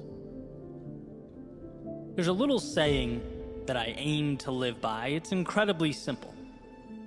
Basically, the idea is, if something is not a net positive on your life, start working to eliminate it. If there's a person that is draining, creating more negative than positive, then they don't deserve to be in your world. Stop letting them in. If there's some place you're going that doesn't align with what you value, start working to eliminate that destination from your day to day. Stop letting it in. If you find yourself constantly thinking about worst case scenarios, it's always, well, what if this goes wrong or that goes wrong? If you find yourself missing the opportunity and instead spotlighting the problem, start working to identify and isolate those thoughts so that they can be eliminated. Stop letting that stuff in. The great part about having so much control over our lives and our perspectives is that we get to choose what gets our time and attention. The tough part, though, and it is tough, is that it means we also have to ask ourselves questions that perhaps we don't want to ask. We have to be honest with ourselves. Like, truly honest, and the reality is sometimes it hurts to do that. To ask, how am I contributing to this pain, this struggle? What am I letting in that needs to be kept outside the gate from now on? And what we often find is that the answers are there. The opportunity is there, sometimes even in plain view. But our attention is often diverted from it and instead allocated to the things that don't even serve us or align with who we are. We've habitualized finding the problems and not the solutions. And I can list examples of this over the course of my life all day, right? Epiphanies where I realized I needed to defend the thoughts that enter my mind and better cultivate a world where I can succeed, where I can be happy. Money, for example, the switch from seeing it as a scarce resource, something that everyone's fighting over, how to outmaneuver the guy to the right of me, how to get my hands on this elusive object. Nope. Block that mentality at the gate and let in instead the idea that money is merely an exchange of value. How can I be more valuable to more people? Where value goes, wealth follows. Or as I've talked about before, the injuries I deal with so frequently, right? Keeping the poor me, or I can't deal with this, or whining, I'm willing to put in the work, why won't life let me succeed? Keep all that outside the gate and let in, here is an opportunity to get better in other areas. I can't lift. Maybe I'll take a month or two to crush cardio, to eat better, to build mental acuity. Find a way. Or maybe it's that person who made their way into my life that over time became a net negative. That we've gotten to the point where our coexistence takes away more than it adds. They no longer belong inside the gate, in my world, right? Only let in people who do make your life better. And we have control over all of this. It's about accountability. It's about personally understanding the authority you have over what comes in and what stays out. Very few things in life are just because. Things exist in our day-to-day because we have, somewhere along the line, allowed them to be there. So take some time to see yourself as the gatekeeper of your world. Audit what you're letting in and what you're keeping out. To do so will set you up for a life on your terms. A life that's not wasted, or even merely endured, but one that's lived to the fullest.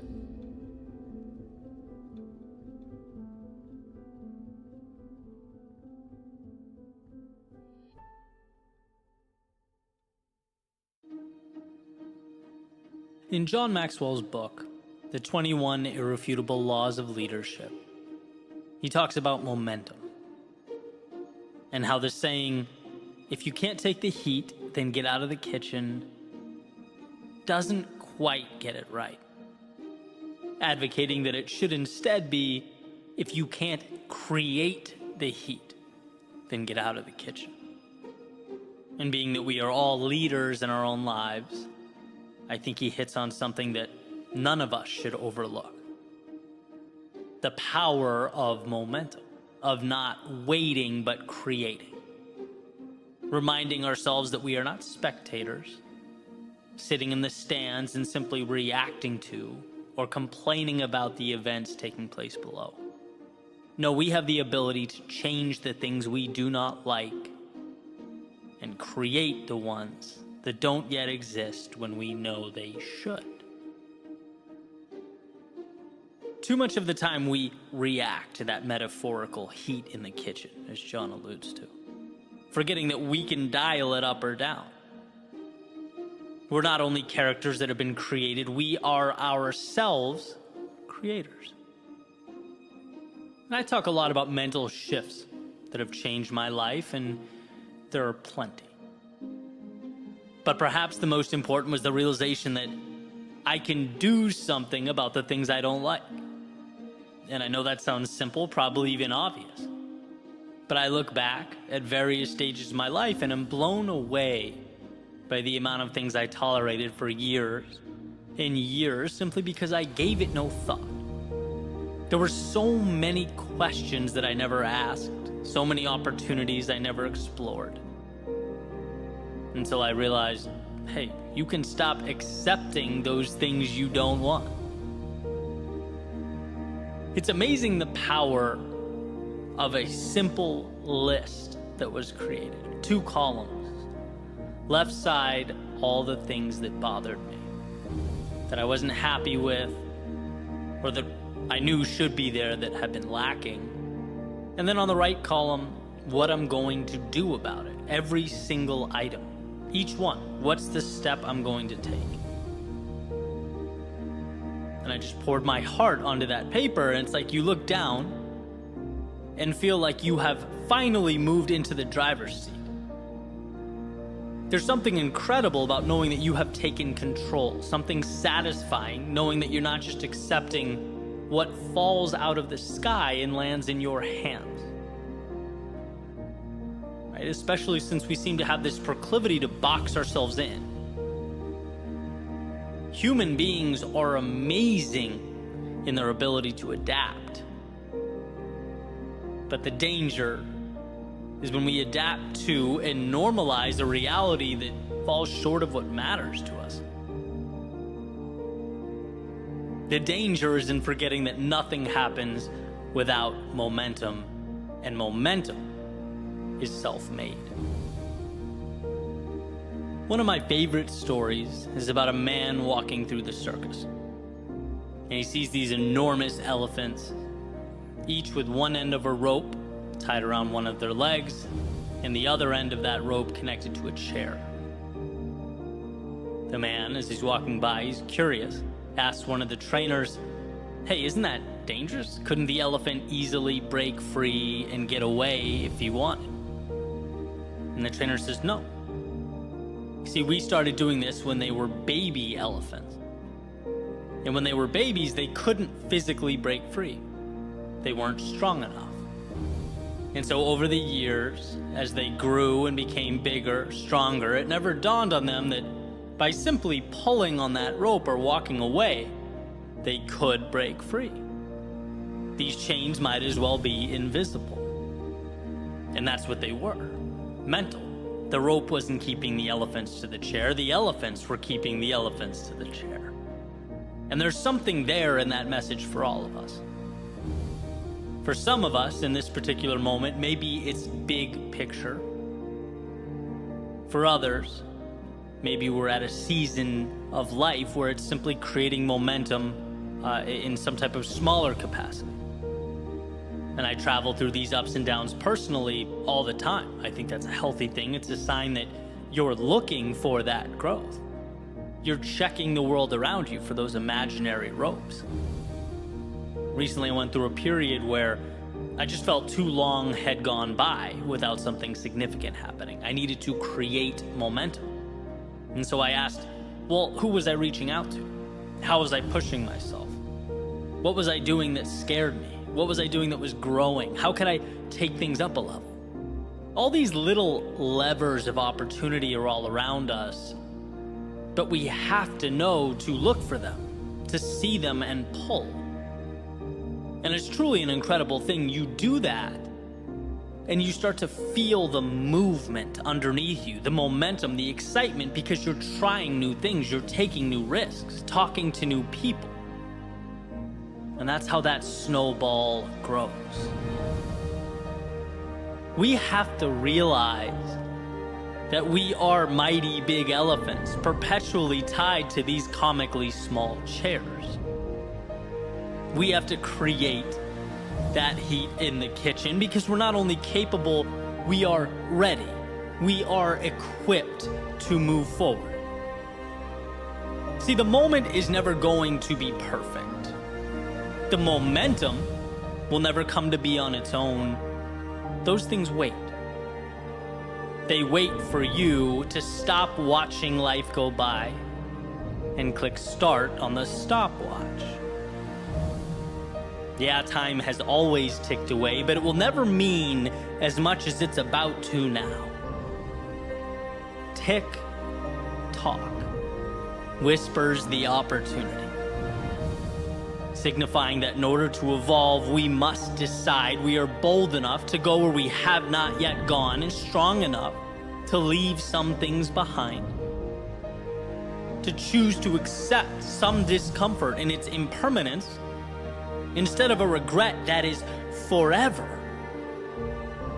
And that's a trade that demands we look into the future and find value in the unseen. It's a move that says the seconds ticking by mean too much to dishonor them by not making the most of what's around you. And those answers are always there. At the end of the day, that's what it's all about, right? We make decisions without even realizing we're making them. To accept the current moment as fate is to choose what you're given over what is possible, over everything that's out there available for you.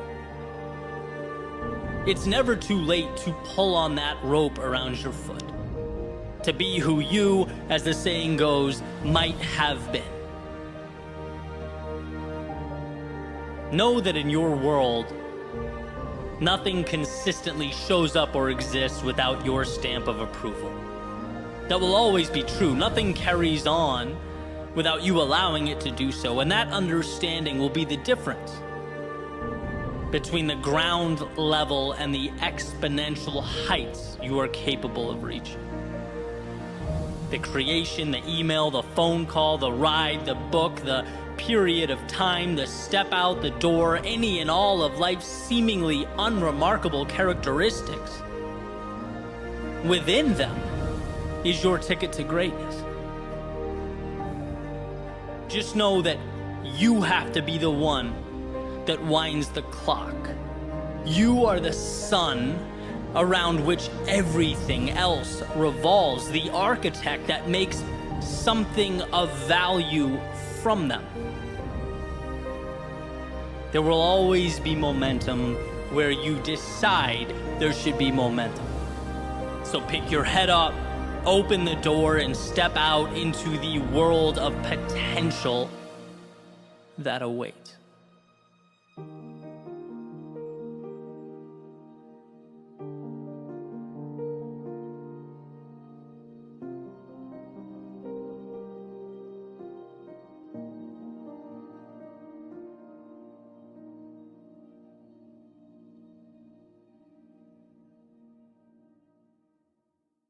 I want to start with a story about cliff jumping with my friends maybe 4 years ago now. We flew into Las Vegas, spent some time in Vegas, and then we hit like national parks in Utah and then Arizona and went all the way up the coast. When we were in Lake Tahoe at the very end, there was this spot to cliff jump. This really, really high peak. And, you know, it's notorious, and it was just like a scary thing. And I remember walking up, there were 3 of us, and 2 other people were there. It's like you have to hike up to it. It's kind of in the woods a little bit. One of my buddies walked up, and, you know, we thought he was gonna jump right off. And he stood there and he looked down, for I don't know how long, a while. You know, ultimately jumped.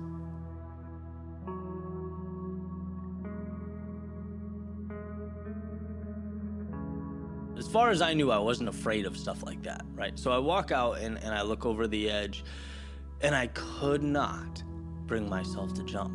Physically, I couldn't do it. Rationally, I couldn't speak myself or talk myself into it. There was no more rationality going on. It was just, I was frozen in fear. And I just remember sitting there and looking down. And, you know, people would come up and ask about it, and they'd be like, you know, can I jump? And I'm like, go ahead, right? Like it almost got to the point where it was hurting my pride, and I still couldn't jump. And I just stood there, and I stood there, and I stood there. You know, I forget how long it took. I don't really know, and time was probably felt insane in that moment, but eventually I did, and it was incredible, right? It was a forever long drop, and just the adrenaline and the excitement, and you realize for a second that type of thing, that's peak living, and there's more of that out there in the world, and all of a sudden you want to capture it and obtain it, and you realize what you had been missing, you know. And then my friend came up after me. He stood there for just as long too, right? It's a very weird thing, and it's hard to explain. There are so many situations that are this peak in our life, this cliff that we know we need to jump from. We know the other side is better, or we suspect, but we can't bring ourselves to do it. And this all came from a quote I found from John Green, one of my favorite authors. In his book, Paper Towns, it says, "It is so hard to leave until you leave. And then it is the easiest goddamn thing in the world." And that's right on the money, right? Being on the edge of that cliff, it is terror, sheer terror. It is so hard to make that jump, and then you do, and it's like life opens up.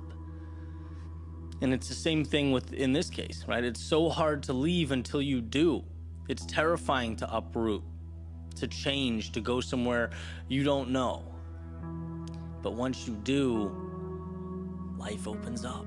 It's incredible. The other side is beautiful, and it's waiting for you. All of this is coming to a single point, a rule that I use to guide my decision making.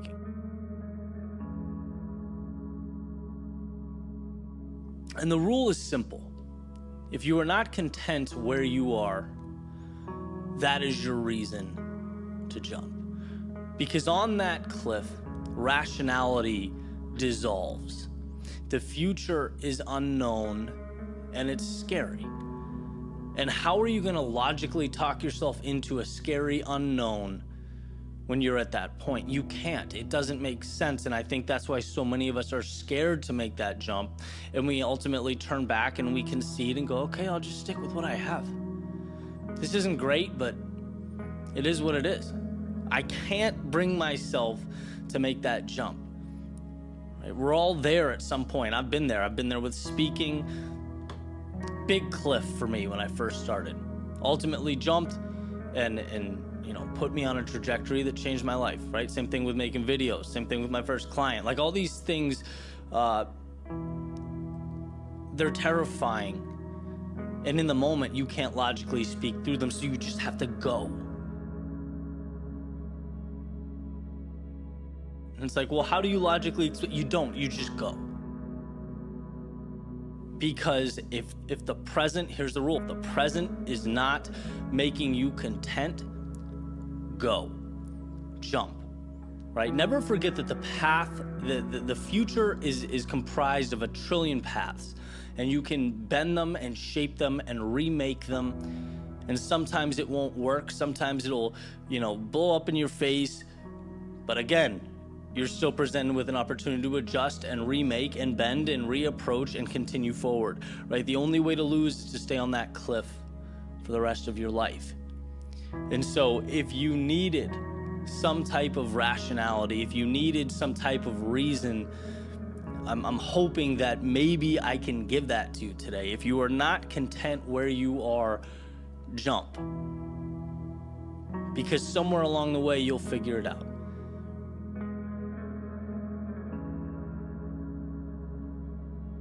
Every time I've jumped, it's changed my life for the better. Maybe not immediately, but ultimately. And as I say, that's what life's all about. So, hey, I hope you got something from this podcast. If you did, please subscribe, rate, review. Helps me get it out to the world. And guys, I appreciate that. And I will catch you tomorrow.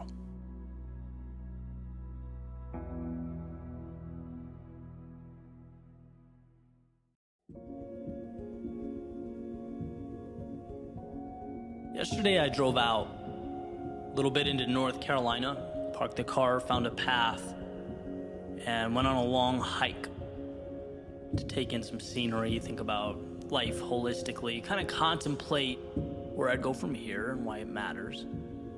Which is always funny to think about, right? The idea of having to carve out time amidst our frantic and often chaotic journey to get somewhere, to, well, define where somewhere is. But I think about that a lot. Our days consist of so much running around that I can easily forget what even my calculated decisions add up to. Why? It's a simple enough question, perhaps one I could ask more. Why? What's with this whole get comfortable with discomfort thing? Why do I place so much emphasis on the quote-unquote path less traveled? Which is a term that, one of my buddies was recently giving me a hard time about using in all my speeches, right? It must mean something to me. It's got me here. But is here better than over there? After all, it's not out of the realm of possibility that I'm the one who's missing the mark. And it's okay to examine that possibility. In fact, that's why I'm here.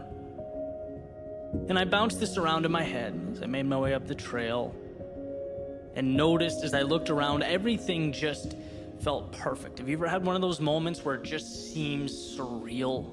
The morning was incredible. I loved the sound of the earth under my feet as I took each step, the chirping of the birds in the early morning, the sun making its way through the trees. And I thought, it's amazing that you can live 20 minutes from this feeling and just never experience it. I guess proof that a decision to not go, to do nothing, is still very much a decision. And in this case would have been the less desirable one. I'm glad I went. My phone was in my backpack, and for the first time in a while, I didn't even think about it. My mind was stimulated. My senses were taking in something new, something different, something not my studio or laptop or social media analytics pages. In fact, all that stuff felt kind of trivial now that I was removed from it. And I wondered, why don't I do this more? The thought popped into my head earlier that morning. I thought, hey, that's a cool idea. I just had to get through that initial pushback. The hesitancy of, well, what's the point? What's the desired outcome of a hike? Right? After all, this little jaunt's just going to distract you from your work and your progress. But at that moment, I think you have to just shut out reason for a second. You have to remind yourself that there's value, period. Otherwise, we open the door for rationalizing. We talk ourselves out of some of life's beautiful secrets. Sometimes you have to just go.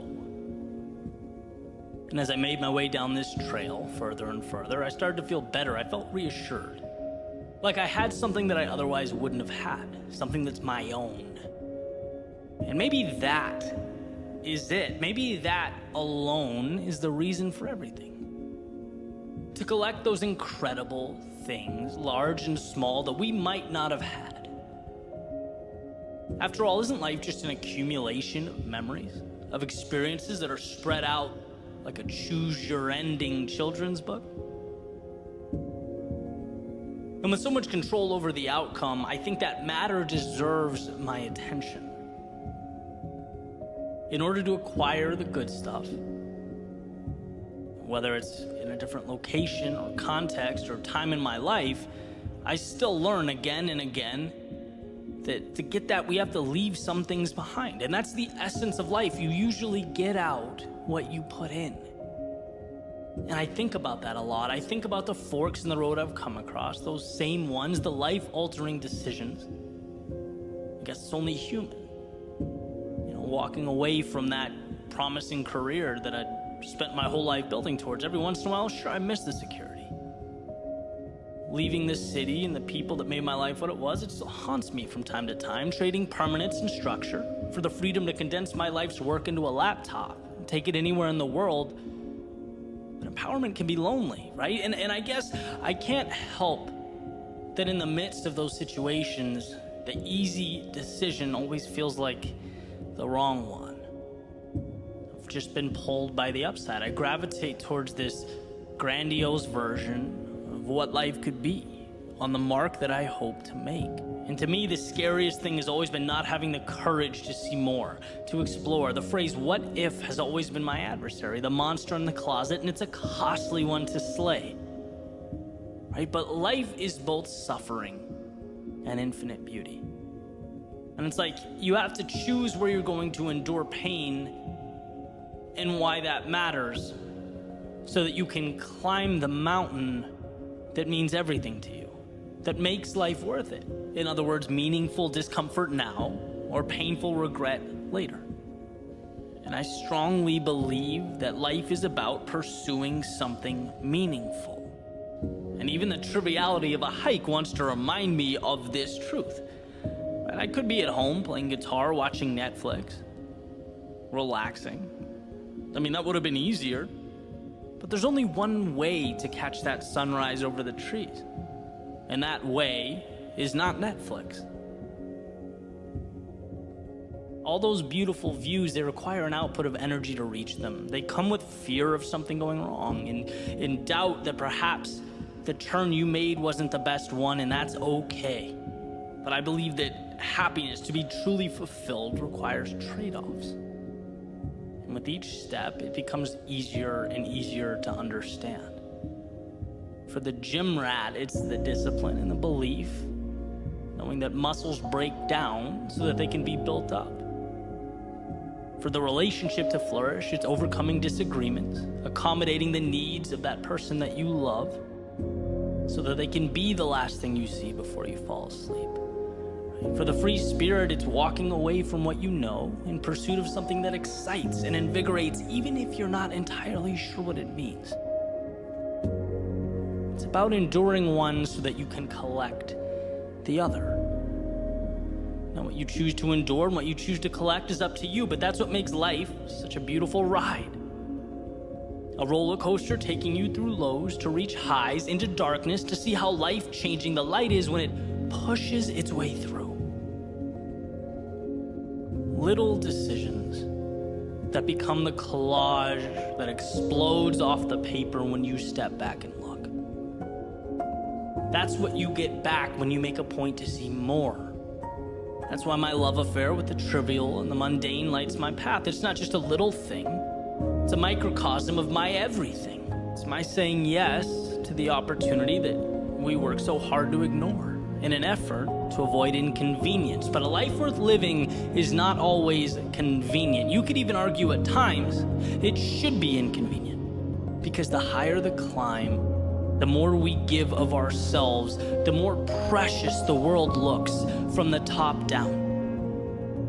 In the challenging times, the things we sacrifice and leave behind, they're not so much a part of the picture as the paint on your palette. That in breaking down, you can now recreate using your own ideals, metrics, and guidelines, a world that you now have the ability to transform. That's why life to me is nothing more than color, decisions nothing more than paint, steps nothing more than brush strokes, and life, well, life is nothing and everything. Which, as the morning breeze reminds me, is a decision that is entirely my own.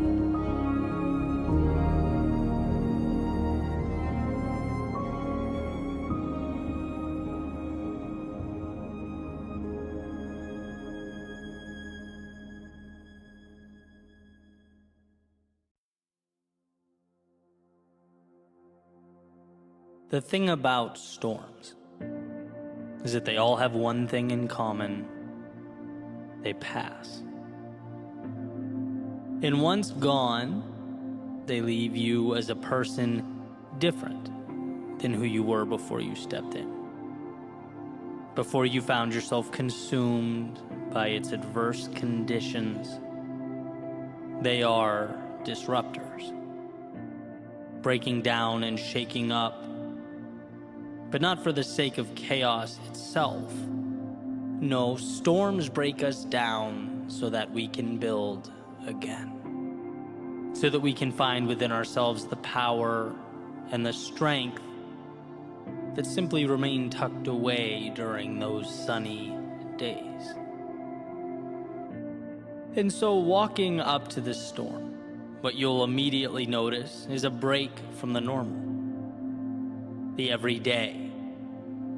An obvious detachment from the standards by which you had been living. But don't be fooled into thinking those dark clouds and heavy winds have nothing of value for you. Don't be tricked into thinking the rain will consume all the good in life. Because at the end of the day, it's that very rain that washes away the excess and leaves the meaningful.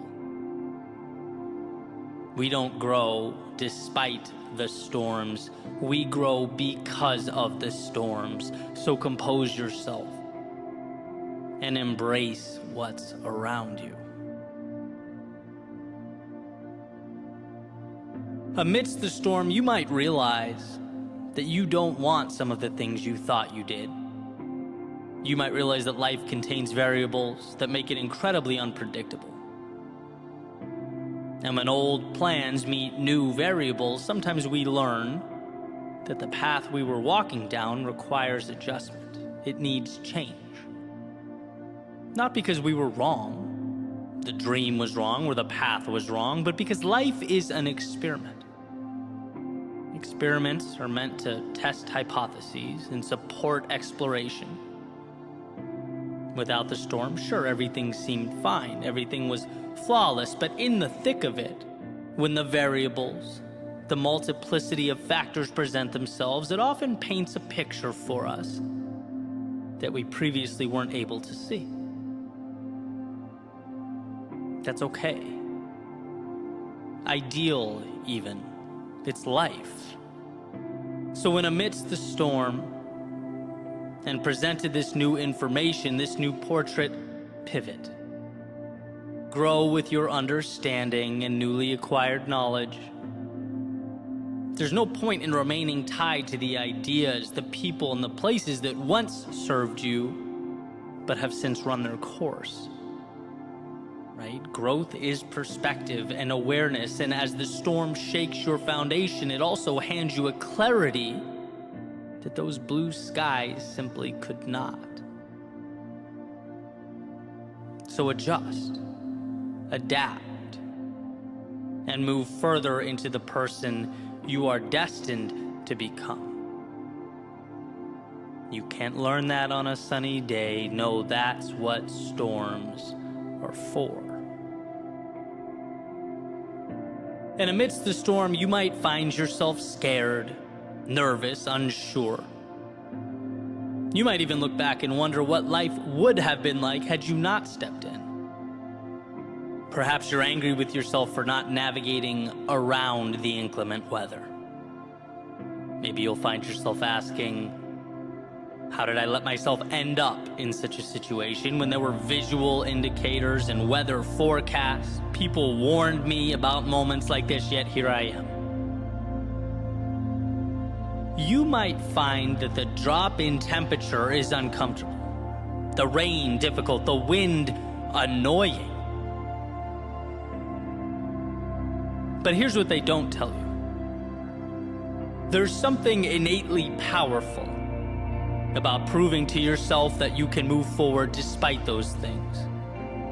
That when you're scared and step forward anyway, when you're lost but maintain your poise and trust in the process, when you're down but cling to hope, to that light at the end of the tunnel, you emerge with a different understanding of who you are.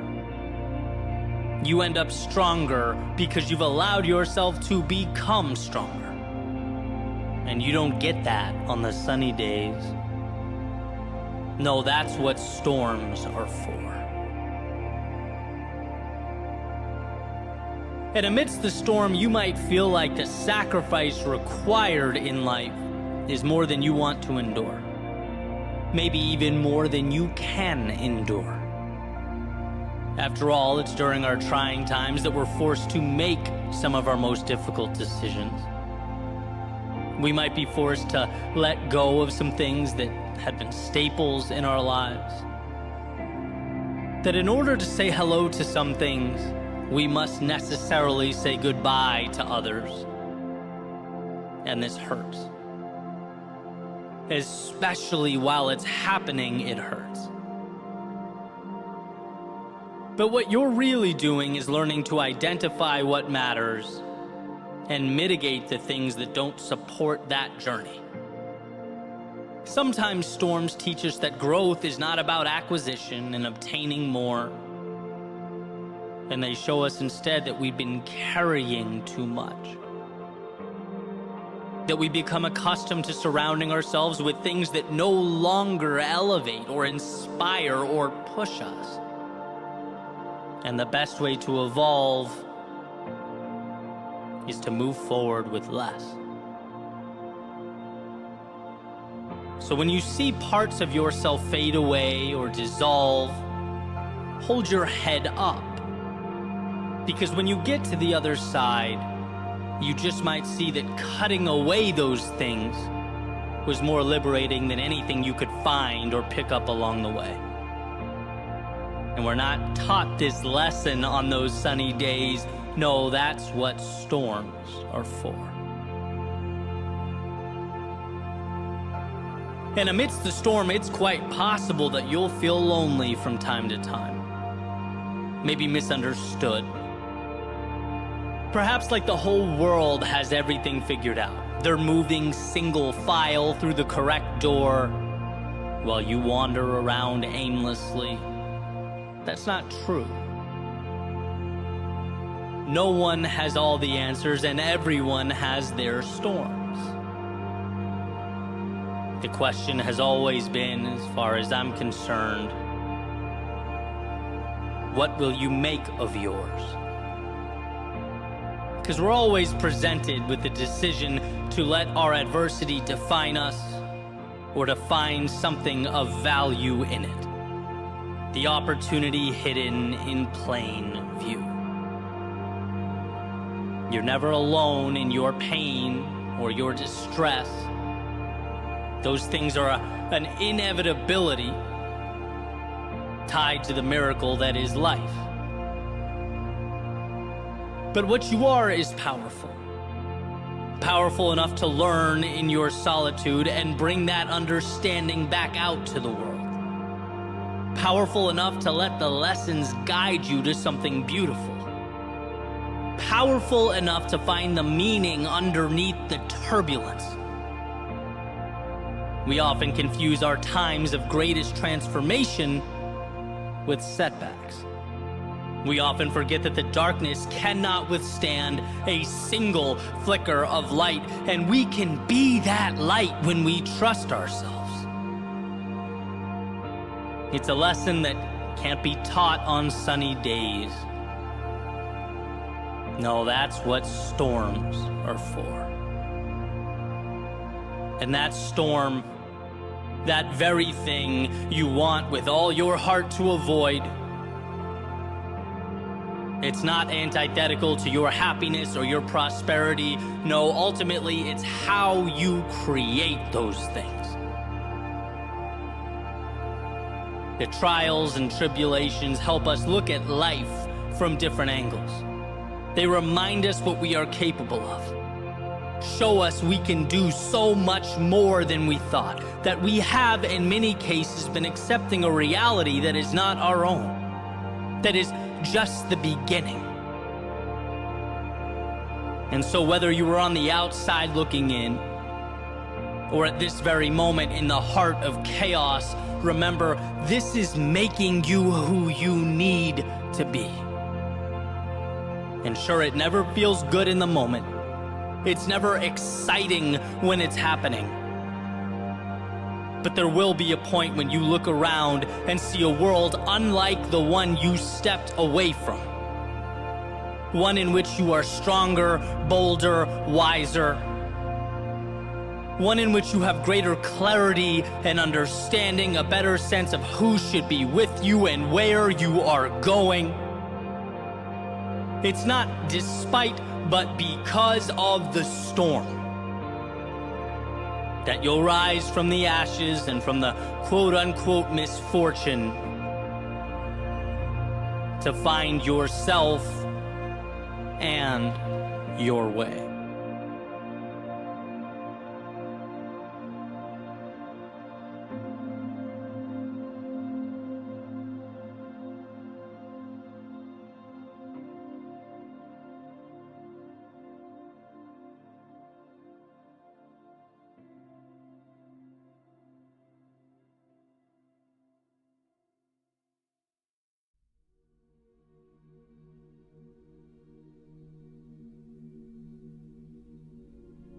It's not about what happens to you. No one escapes adversity. No one lives free of discomfort or misfortune or struggle. No, it will always be about what you do with what happens to you. In other words, it's not the event, it's the response. Not the obstacle, but the ability to navigate around it. Not the wave, but the ability to ride its momentum to something greater. It is not what happens to you, it is what you do about what happens to you. The famous Roman emperor and Stoic philosopher Marcus Aurelius